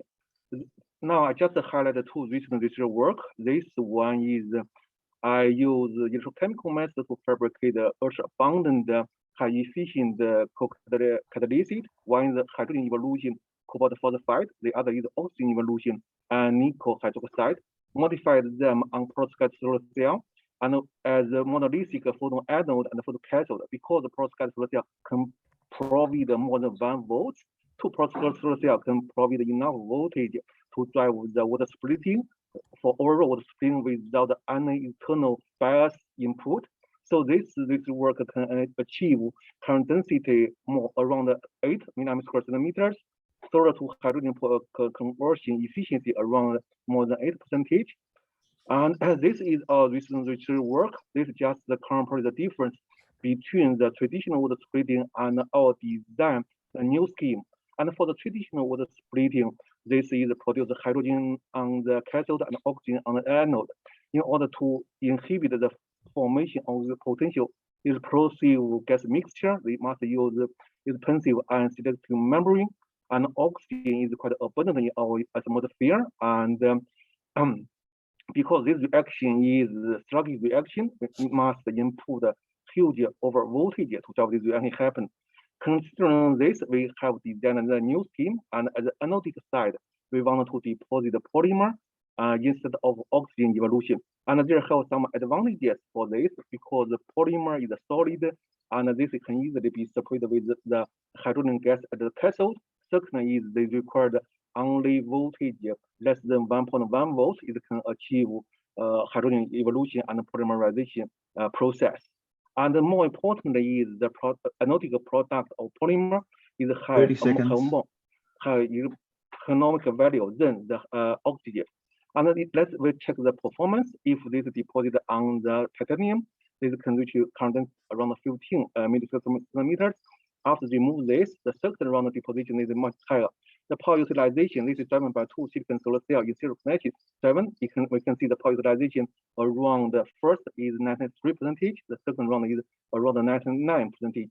We have also analyzed the product for the hydrogen with the Faraday efficiency close to 100. For the polymer product yield is around 96%. I think this is a good performance to design to give us a new design for the hydrogen production. This is our three team, and also we want to thank for ERC. Yeah, that's all. Thanks. Thank you. Okay, moving right along. Back to the MacDiarmid and to Aaron. Aaron, could I ask you to share your screen, please?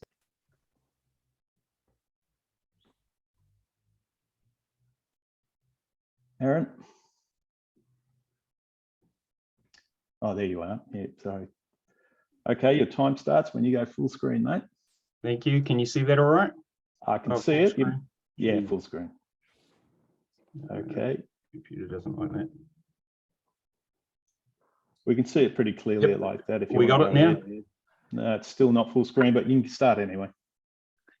Okay. Hopefully it will eventually pop up. So my group's into electrochemical engineering, and so our main interest is on trying to develop electrodes. I don't know what's going wrong with my screen, but I'm not sure what screen I'm on now.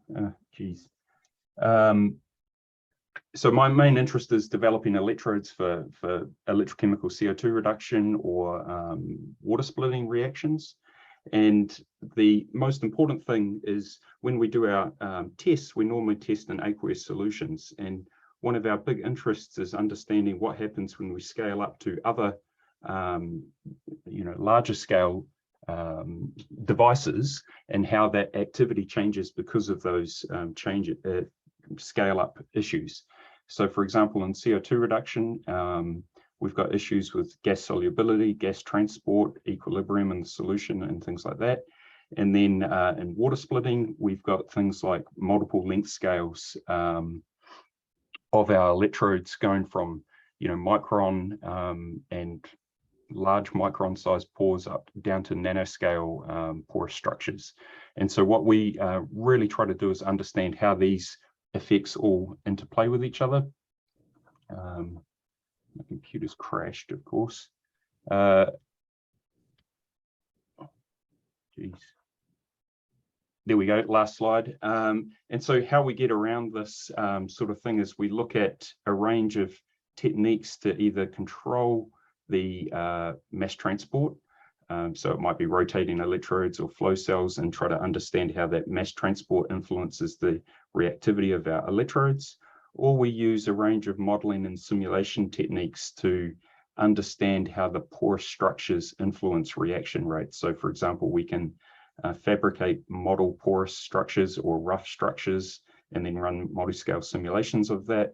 Or we can look at fairly complicated geometries and use a range of modeling and simulation approaches to understand how those porous structures influence the activity.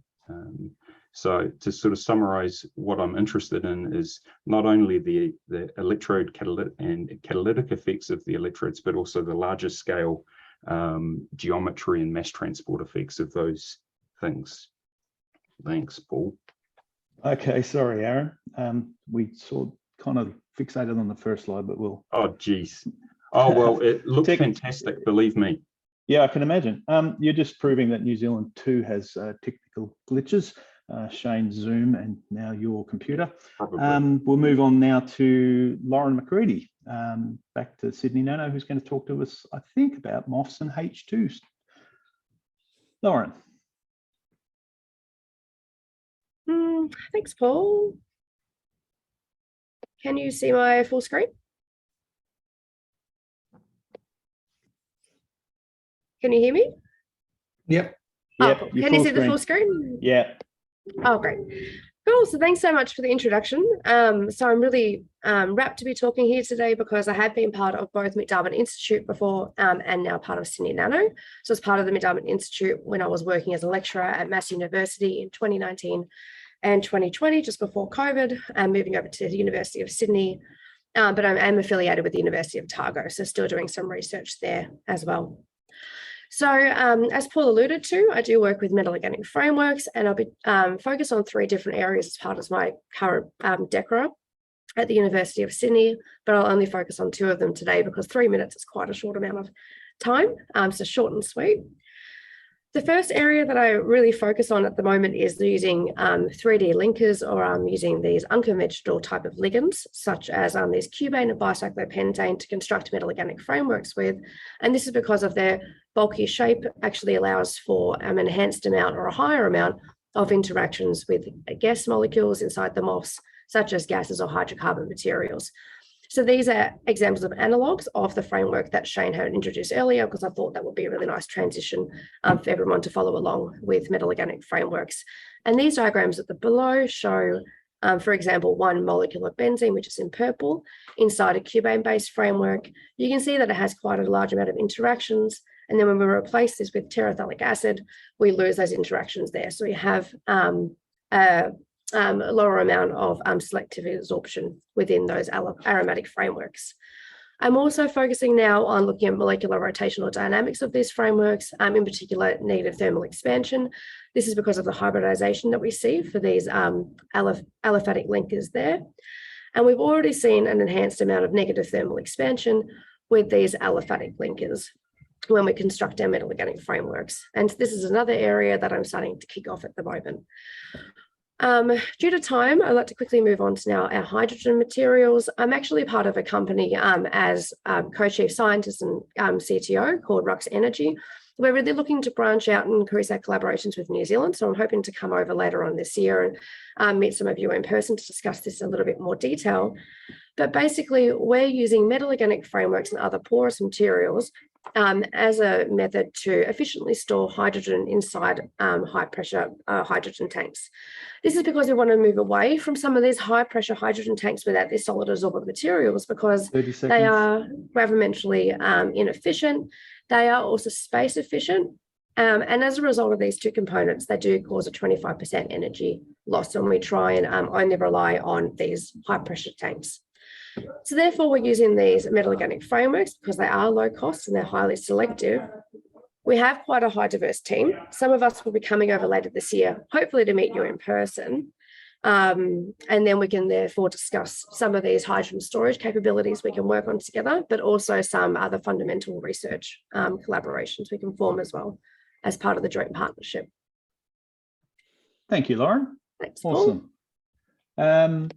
Right, we'll move on to Sally, our final speaker in the session. Sally is going to talk about a new alliance between Germany and New Zealand, the Hydrogen Alliance. So Sally, I'll just get you to share your screen. Is that coming up? Can you see my screen? I can see the screen. I can't see. I'm just not on full screen. There we go. Is that better? Yeah, right. Take it away. Brilliant. Thank you very much. So I've been asked to step in for Anna Garden, who's looking after this part of the Catalytic Architectures group and MacDiarmid Institute. So Anna's on the right of this picture. Nigel Lucas is also on this part of this team, and so am I. So there's 3 of us. All at Otago as it happens, but we have extensive collaborations, as you'll see. So first of all, just a slide on some of the things that we're doing in my research group, and then we'll move to the hydrogen work that the team of us are involved in. So first of all, we already have homogeneous testing capability for electrocatalysts. We make molecular materials, designer materials such as this one, and you can see the hydrogen bubbling off from one of these tests. We also work closely with Aaron Marshall, who's just spoken earlier today from the University of Canterbury on CO2 reduction electrocatalysis testing. both homogeneous, which we're currently optimizing, but also heterogeneous, which Aaron is already expert in. So we're trying to mobilize our materials there as well. I've got a couple of new PhD students started in this area, one of whom is funded by the MacDiarmid Institute and the other from Otago University, and they spend time up in Aaron's lab as well. And we also have an existing student, Johan, who's based at Canterbury with Aaron that we co-supervise. So it's an ongoing collaboration, which I'm very excited by. We've also been collaborating with Gary Hannon at Montreal University on on hydrogen reduction using photocatalytic conditions.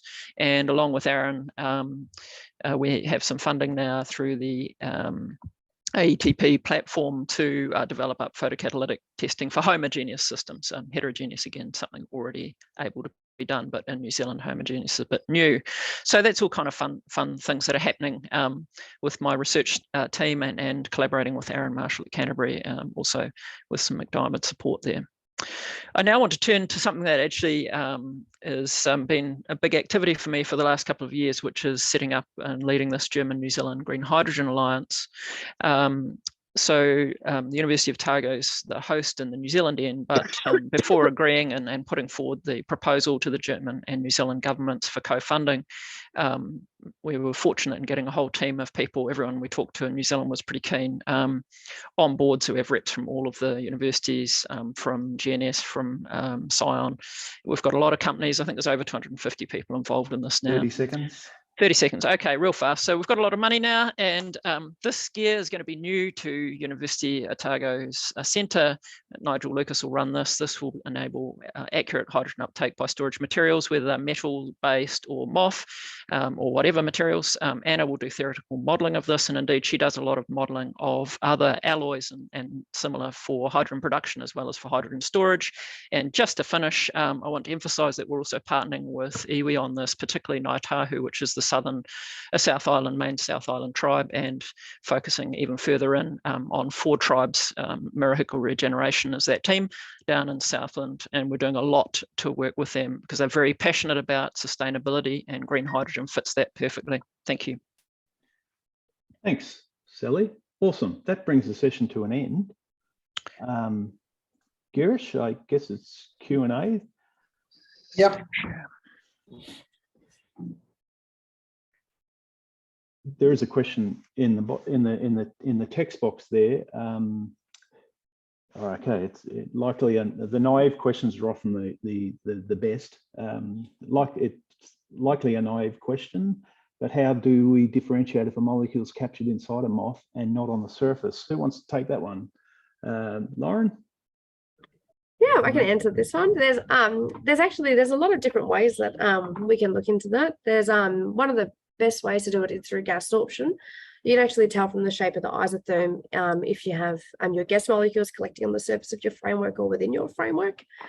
You can also even run some solid state NMR experiments if you wanted to as well, to look at the interactions there, although they're a bit of a pain in the ass to do and a bit harder.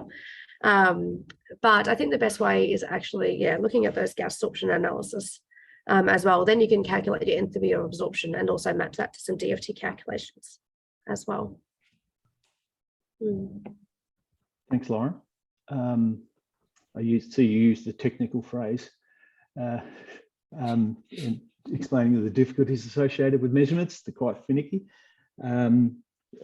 Shane may or may not be back on the call. Yeah, I'm getting text messages from Shane as we speak. If there are any other questions, feel free to put your hand up or put something into the box. I have a question, and I hope that my question is naive, and I might have missed it because I lost connection there, but the emphasis on hydrogen and green hydrogen is exciting. And of course, we heard on our side and on your side, we don't quite have a national hydrogen plan. We have a state kind of commitment to hydrogen. What is New Zealand doing in that space? Do you have a state level, country national level commitment to hydrogen? Sally? Yeah, I can take that one. Yeah, so we're still to get a hydrogen roadmap, so we're a bit behind the 8 ball on planning. You guys are a bit ahead of us on that, but we'd like to think we can leapfrog ahead at some point. We'll see how we go.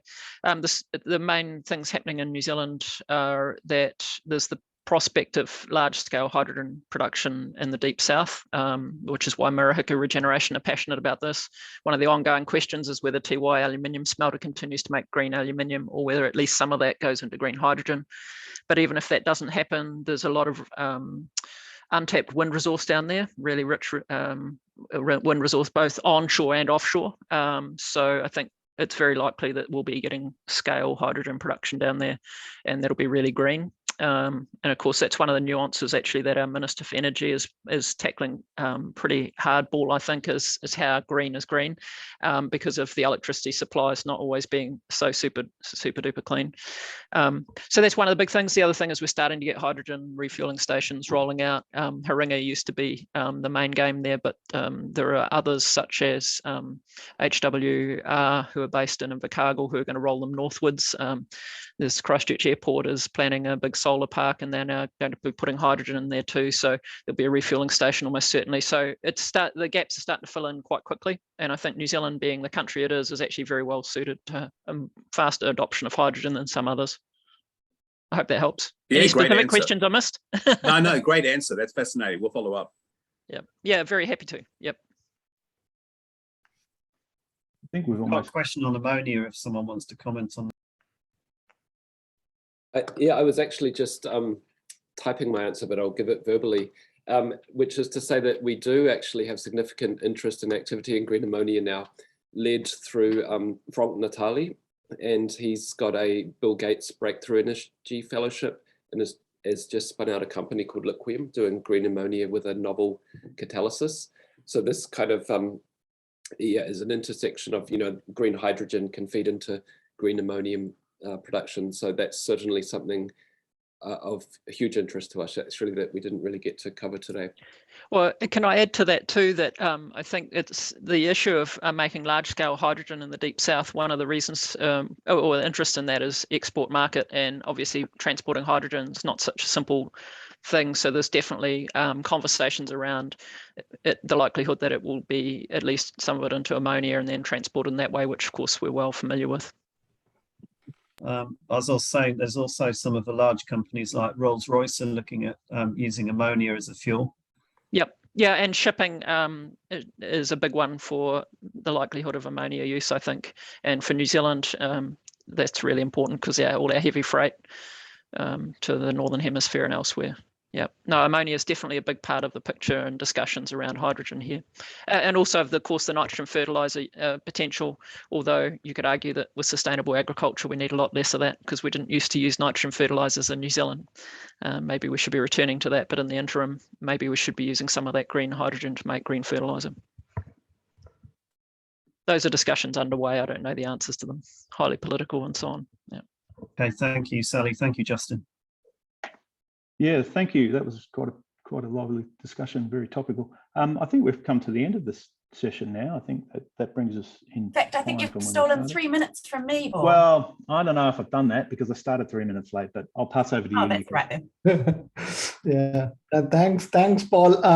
Thanks, Paul. I think it's all going perfectly on time. So I highly appreciate every chair kind of sticking to the time, and also all the speakers being very meticulous with their 3 minutes.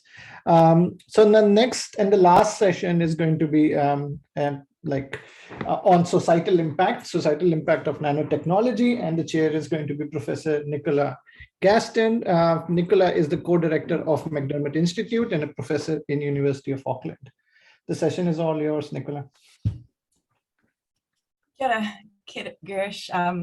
Thanks for that. And I actually prepared a couple of slides for my introduction because I was quite interested in the breadth of what it is to talk about the impact of the science that we do.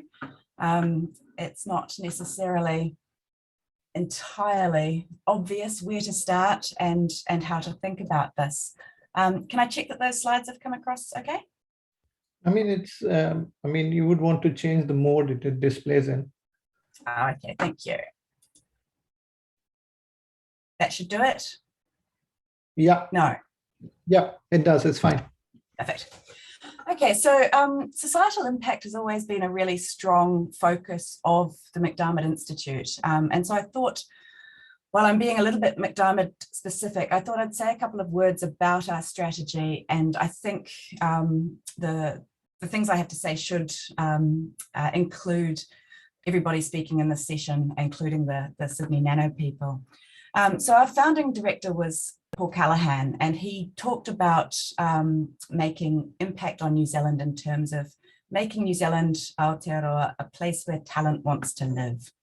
And so I'll just talk a little bit about what that means and how it relates to the work that we're doing now.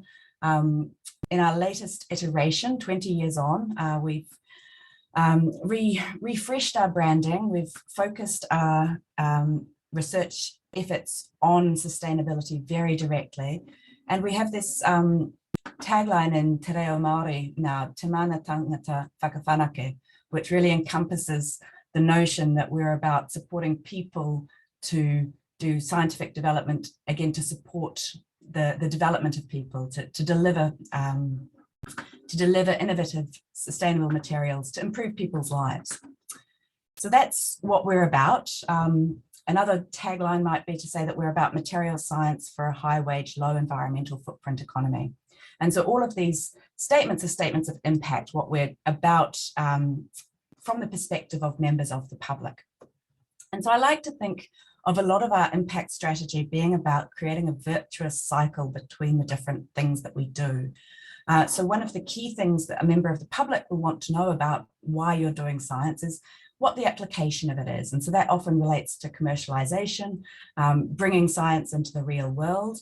And so we have a Deputy Director of Commercialization and Industry Engagement, Geoff Willmott, who's here on the call. And we're quite vocal about sharing success stories of commercial activity that have come out of the Institute.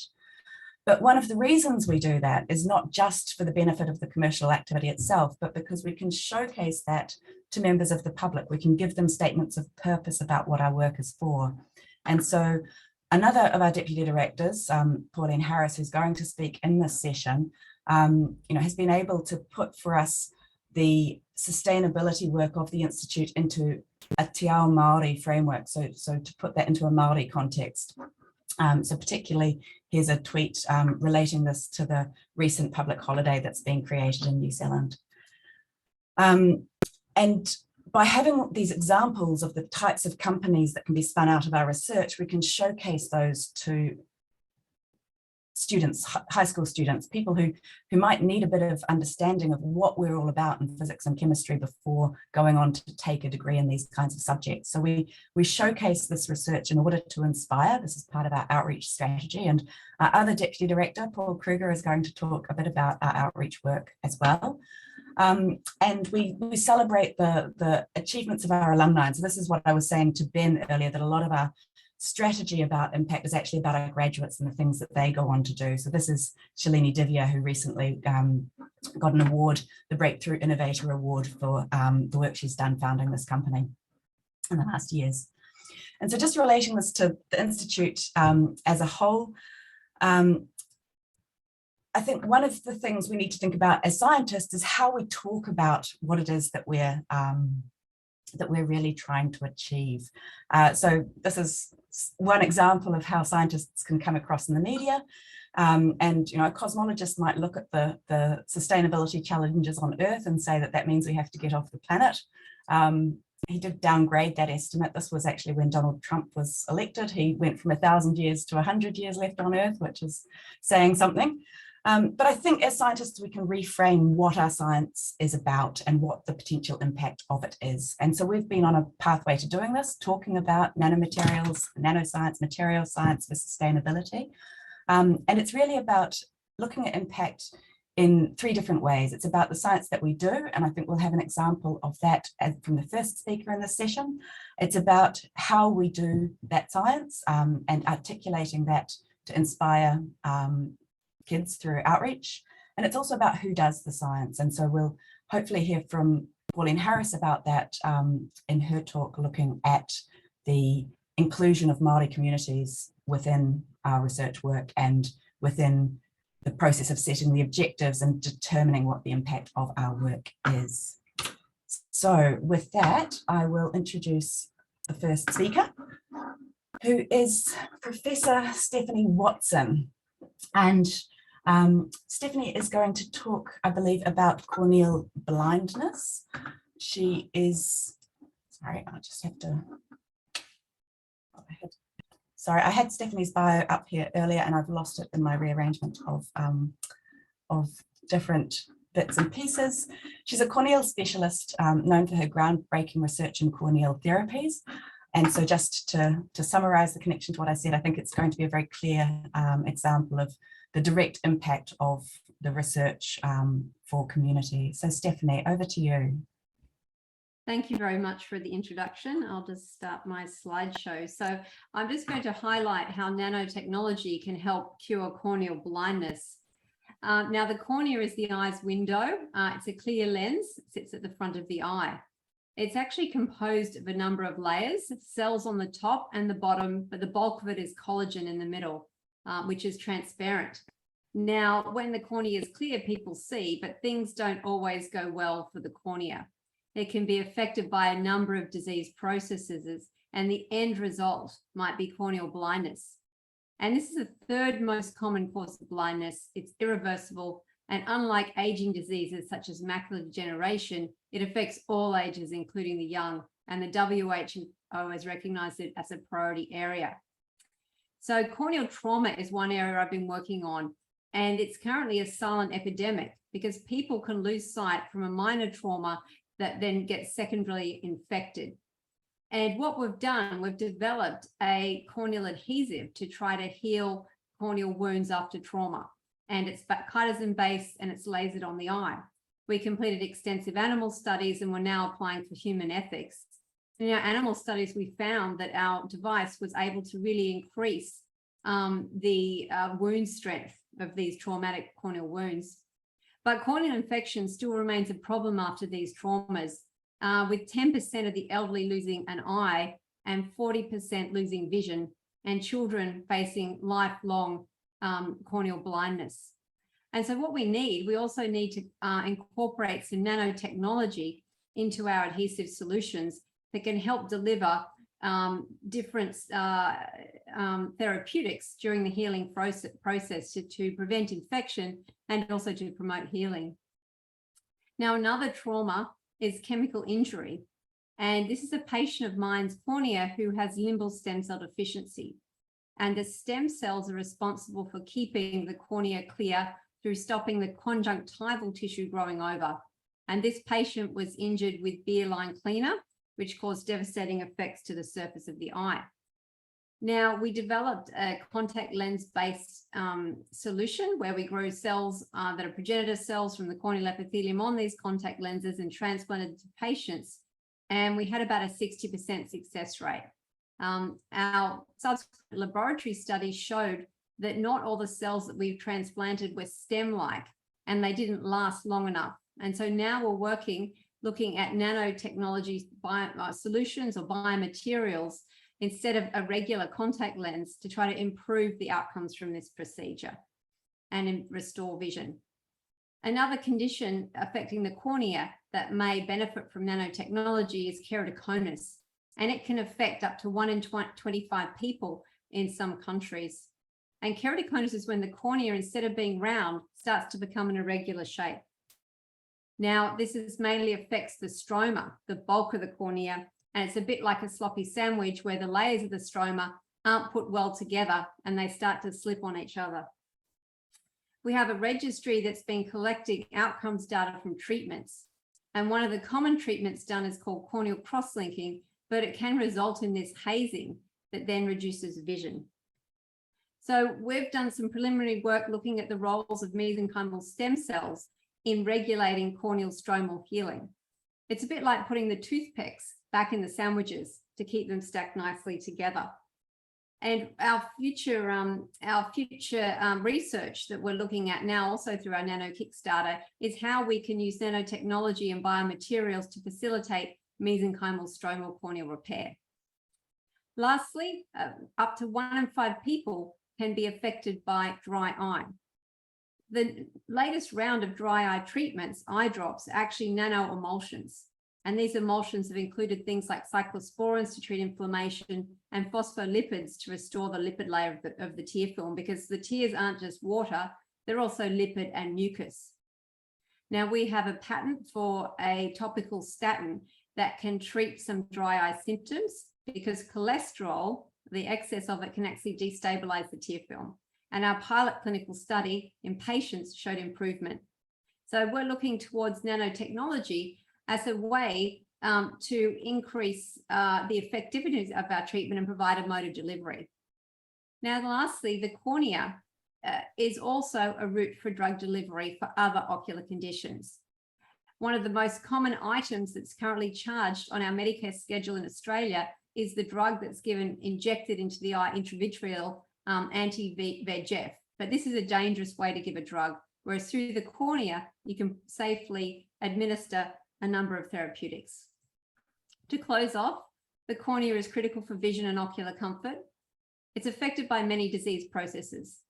We've done some clinical studies. We have registries that are informing practice and telling us about outcomes, but we really need cures as patients are still suffering, and nanotechnology has the potential to provide them. Thank you to all the co-workers, and yes, you can follow me on Twitter and Sydney Nano on Twitter and Thanks very much, Stephanie. We'll move straight on to Paul Kruger, who's the second speaker in this session, and he's the Deputy Director, Outreach and Education with the MacDiarmid Institute. Where are you, Paul?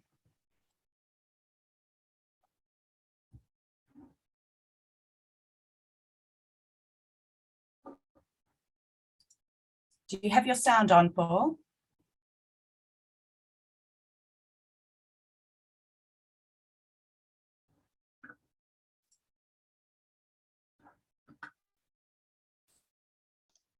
Oh, right, there we go. Can you see my screen? You can, it's not full yet, but. That full? Yep, go for it. Okay, right. Thank you, Nicola. Yeah, I'd start off by paying homage to our namesake, Alan MacDiarmid, who gives the Institute the name for his statement, "Science is people," and it's very much in this outreach and engagements area where we put the people of the Institute at the centre of what we do. As you know, the Institute consists of investigators, associate investigators, emeritus investigators, and a whole bunch of ECRs that we get to tell our story to the community. And whenever we do something, we love to put people at the centre of the stories. Just the breadth of the MacDiarmid Institute across the country, North and South Islands, you can see here at each of the constituent partners within the Institute, gives us then the capability of impacting on communities across the whole country, not only in the main centres, but the regional centres through our many activities. So we pride ourselves through taking our message far off the beaten track. So I'm just going to give a couple of quick overviews into some of the activities we do. I wouldn't be able to do justice to all of the ones, but one I'm particularly proud to present to you today is our activity in the Discovery Camp and Nano Camp. Now, these are camps that we run each summer, and the Discovery Camp concentrates on our Maori and Pacifica students, and typically they're students from year 12, the latter years of high school. And sorry, Paul, you're not in presentation mode, so slides are not. Sorry. Is it not moved on? It's moved on for me. Yes, it just caught up. Oh, okay. Sorry. So you're looking at the Discovery Camp and Nano Camp. You can see all these bright people's faces. So Discovery Camps for Maori and Pacific students, Nano Camps for, and typically the camps for year 12 students, a dozen or so, will gather at one of our partners, and they'll have a week-long activities at all expenses paid camp. We tend to focus the participants on students from schools that are from low socioeconomical areas within New Zealand, to give them the opportunity to experience what science is through a week-long live-in camp. Hopefully in the next slide came up, and it's looking at our partnership with, we also look at our partnerships, and one of our greater partnerships, you should be seeing the Otago Museum slide and House of Science. And it's the outreach that we do. We don't need to reinvent the wheel, but we can partner up with people that are particularly good at it. And it's the personnel that we have within the Institute that can go along and present these and engage with the community. So Otago Museum is especially good because it allows us to reach the deep south, as Sally referred to there, and to far-flung communities throughout the lower part of the South Island. So we engage with school groups and through community activities and weekend activities, and we also sponsor some special sessions along the lines of, as you can see here, some photos. One of the exhibits, which was the Curious Minds, 100 Women, 100 Words, Infinite Possibilities, featuring some of our investigators. Well, I'm going to give you 30 seconds left. Sorry. Okay, sorry. Then we move on to taking our science to the regional lecture series. Hopefully you can see the regional lecture series slide, where we take our science to the far-flung regions, the less trodden parts of New Zealand, and talk about our science, engaging with societies or schools. We do school outreach as well. And then finally, we partner with Radio New Zealand, which is the national broadcaster. And we're people, so this started off as weekly chats with Brian Crump, the host, which then developed into and now a podcast, which is available. And we also sponsor the science page for the independent media organization called The Spinoff. And we either provide content or we just sponsor the content there. And I will finish up here by just giving you our context, because we have a very strong social media outreach and engagement as well. So please feel free to frequent any of those social media there. I'm sorry for the technical glitches, but I think that brings me to the end. No problem. Thanks very much, Paul. I'll move directly on to the next speaker, which is Associate Professor Alice Motion. And Alice is also Deputy Director, Outreach and Training. So a very similar position, it sounds like, with Sydney Nano Institute. Alice, feel free to get started. Thank you so much. Lovely to be joining you. I am just going to share a few perspectives too today. So I lead the Science Communication, Outreach, Participation and Education Research Group in the School of Chemistry. And we're particularly proud to have a few members of our research groups who are current or currently paused teachers. So really welcoming folks to come and to do some education and outreach research as part of their professional development as well. And really my sort of change or pivot from more traditional research into areas that span those that are really listed by the SCOPE acronym began with trying to get members of the public involved in drug discovery research through the open source malaria initiative and the Breaking Good project that I founded a few years back. And we've successfully engaged hundreds of undergraduates, first-year students in the synthesis of potential new malaria or mycetoma medicines, and also work with high school students to recreate expensive medicines and to try and create new ones too. And really, it's been fantastic to be involved with Sydney Nano, who have such an emphasis on external engagement. And the examples I'm going to share with you that have been enabled through Sydney Nano are more creative forms of science engagement. We really believe in meeting people where they are. Some wonderful examples have been shared by the MacDiarmid Institute colleagues too. And some of the ways that we're trying to do this is through creative approaches. So one of those is the Live from the Lab project, which pairs musicians with scientists. It started in Sydney Nano, who've created brand new pieces of music in response to the science that is being done at Sydney Nano. And we did this with 6 researchers back in 2020. Here's Nardine. I'll have to move on, but I'll share a link, singing a song about Professor Chiara Nito's research, or inspired by Professor Chiara Nito's research. We've also been trying to get performance up there. So this is a clip from 2019 for the year of the periodic table, where the Faculty of Science enabled us to put on a performance, a show that had singing, music, dancing, some poetry, Dr. Kyle, lots of folks involved in being excited about chemistry.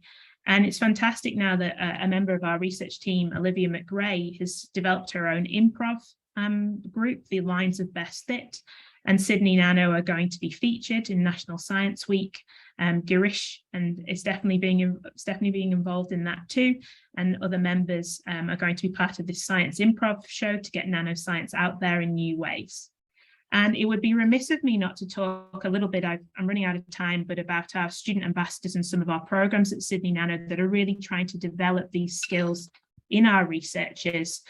These are 6 fantastic HDR students who are doing SciComm and being involved in training through social media, developing school programs, and together with Gunther Schmidt, we're trying to train our researchers to increase their capacity and confidence in getting our science out there. So thank you very much. Thank you very much, Alice. It's really great to see. Nice to see some different and creative examples. I'll move straight on to our 4th and final speaker, who is Associate Professor Pauline Harris, who is Deputy Director Maori with the MacDiarmid Institute, and who is also the leader of our Mātauranga Māori research program. Pauline, over to you.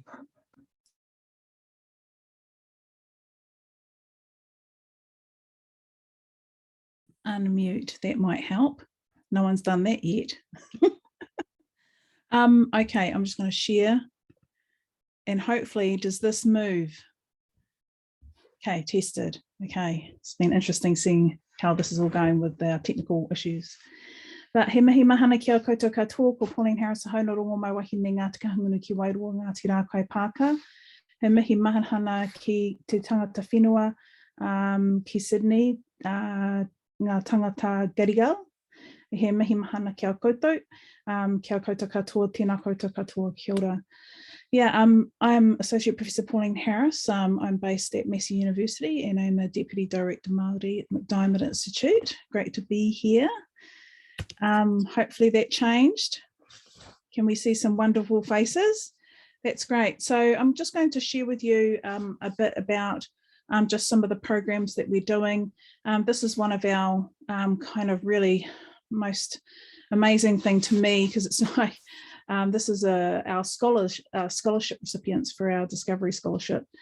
And these scholarships are designed for Māori and Pacific students of any age. And we have, this is part of the commitment that the MacDiarmid Institute has to the Treaty of Waitangi, agreement between partners between, between Pākehā and Māori iwi, and also the commitment that we have as the Institute to Mātauranga Māori and Te Ao Māori, the Māori world. And part of the biggest issues that we have seeing is that we don't have enough Māori and Pacific peoples coming through in the sciences. And so we conducted a body of work that really looked at what are the key issues, what are the key barriers, where are we missing people, and why that is, and what do we need to be able to heal, what we call healing the pipeline, to be able to bring, our Māori and Pacific people with us on the journey into physics, engineering, mathematics, actually all across STEM, as well as our Māori sciences. So we're very supportive of our Indigenous science as well. And so we designed a series of scholarships that targeted not only our top achievers, we call that Te Taumata, but we also targeted our students that needed a step up, and we call that Piki Ake, so our step up awards, as well as our second chance learners. So here we have our second chance learner, our star, Edie. And also we have a Pūtaiao Māori, so our Indigenous Māori Science Scholarship as well. And these are actually a set of videos that we produced that highlights and showcases some of our recipients. So it's really exciting, and we can share the link. Someone can share the link in the chat now or later to just kind of tell you about that. And now we have around about 43 students that are part of our alumni, all, some from Tonga, some from Fiji, Samoan, Maori, so a really good mix of people. And then every year we have about 100 apply, and it's actually quite difficult to be able to choose them. But at least we know that we can at least give about 12 per year. And now we're starting to get external sponsorship as well, which is great. Another kind of key highlight that we have that I just wanted to talk about is our relationships with iwi Māori, so with the tribes of New Zealand. So this is one of our key relationships is with Whakarewarewa Thermal Village in Rotorua. And the village there, we've been having an ongoing relationship with them, collaborate, have many hui, which is our meetings with them. The relationship definitely is at a high level relationship between the directors and me as the Deputy Director Māori at that level, to ensure that those proper conversations at a correct political level are done. And here we have been having our symposiums in Rotorua, that's our big group here, and out in the front of our big meeting house there in the village. And we do collaborations primarily around education and the research that are wanting to be created, wanting to be done by the village. This is actually a panel that we had, and we had a big panel in one of our symposiums around Māori knowledge and the relationship between collaborating with scientists and the discussions that we have at that kind of interface between Mātauranga Māori and science. So that's really exciting as well. That's my notes. I haven't got the 30-second call yet. I should have given it to you, but I wasn't. Okay. Yeah, you get it now. 30 seconds. Okay. And then lastly, I just wanted to mention our Mātauranga Māori program. And we have, at the moment, we have 5 Māori and Pacific researchers, and we're trying to build the capacity and capability by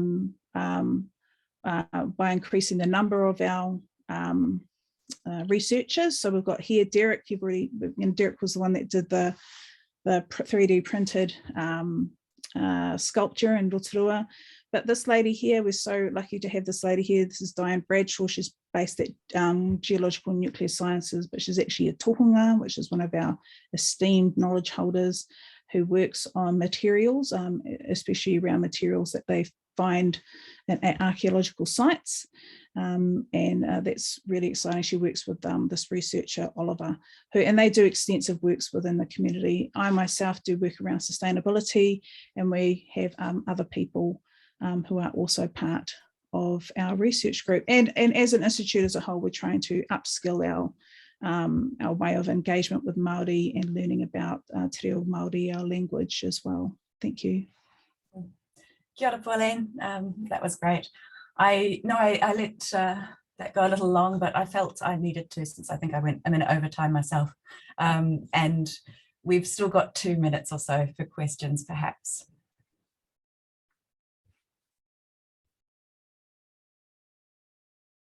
No? I think perhaps the presentations were sufficiently clear. Girish, shall I hand back over to you? Before I do, perhaps I'll just note that we might like to finish with a karakia for finishing off the hui. I could either do that, Pauline, or would you like to? Yeah, I mean, I just wanted to, yeah, if you have any final remarks, please do, and then I can add on to it. No, we'll let you say final remarks, and then we'll say the karakia to close. So. I think it was a great 4 sessions, and I am very thankful to all the speakers and discussion chairs. I can totally understand it's not easy to put all your thoughts and all your work that you have been doing for years in 3 minutes. But I think all of us got a bit of a snapshot on what everybody is doing. And I think that's kind of the aim, was for everybody to know what are the activities going on. And probably from there, we can have focused workshops going forward. And I think it was very interesting. I was noting down a few points, and I'm sure that a lot of you would agree, thinking about smart materials, which is where you're talking about passive cooling, then to, there has been recent work on how you can actually make photovoltaic cells work in dark, essentially to capture all the heat that is radiated off, and how you can make a photodiode to actually take that heat into current. So it's like a lot of activities going on in different scope. And then, yeah, a lot of discussions on future computing, quantum computing, right from simulations to experiment. And then in sustainability, it was amazing that industry threaded the whole discussion, right from startups to, talking about hydrogen roadmap in New South, of course, in state-wise in Australia, and also building a nationwide plan, and then talking about New Zealand, and of course the German-New Zealand program, which is quite interesting, and then transiting to green ammonia, which I actually never thought in that way, which was discussed. So it's beautiful, and then going towards societal impact, going from health, education, and basically also, one of the key things was how we bring culture, how we use culture and tradition and our knowledge embedded in that to basically complement and to actually also inform our research and inform the societal progress. So I think it was an awesome, there are a couple of things which we would like for us to take from this workshop would be, to build up, to figure out where the synergies are. There are plenty of synergies we already identified, but to figure out areas and probably go back and discuss among all of us on what could be the focus workshops and how we can build up some exchange program for, for the collaborations to start. And that's something which I'm very interested on. But also in view of time, I know most of you wouldn't have had lunch, and who have had lunch, who would be dying to get a coffee. So I'm going to make it short, and I will ask maybe Nicola to give some final remarks, and then after that, Ben to close it off. So Nicola, first to you. So I think there's a lot of obvious places where collaboration could be further developed across all of these different topics that we've discussed, and it's been wonderful to see that. I don't think I need to belabor the point. I think one thing Justin and I will do is have a chat with our Science Executive Committee about whether we can set up a mechanism to stimulate some interaction, perhaps putting a little bit of contestable seed funding in place for collaborations to support travel, perhaps of early career researchers across the Tasman might be one mechanism that we could use. So we're definitely open to suggestions about how to do that, just to make sure that there's full opportunity for people to capitalize on some of the conversations that have been had here today.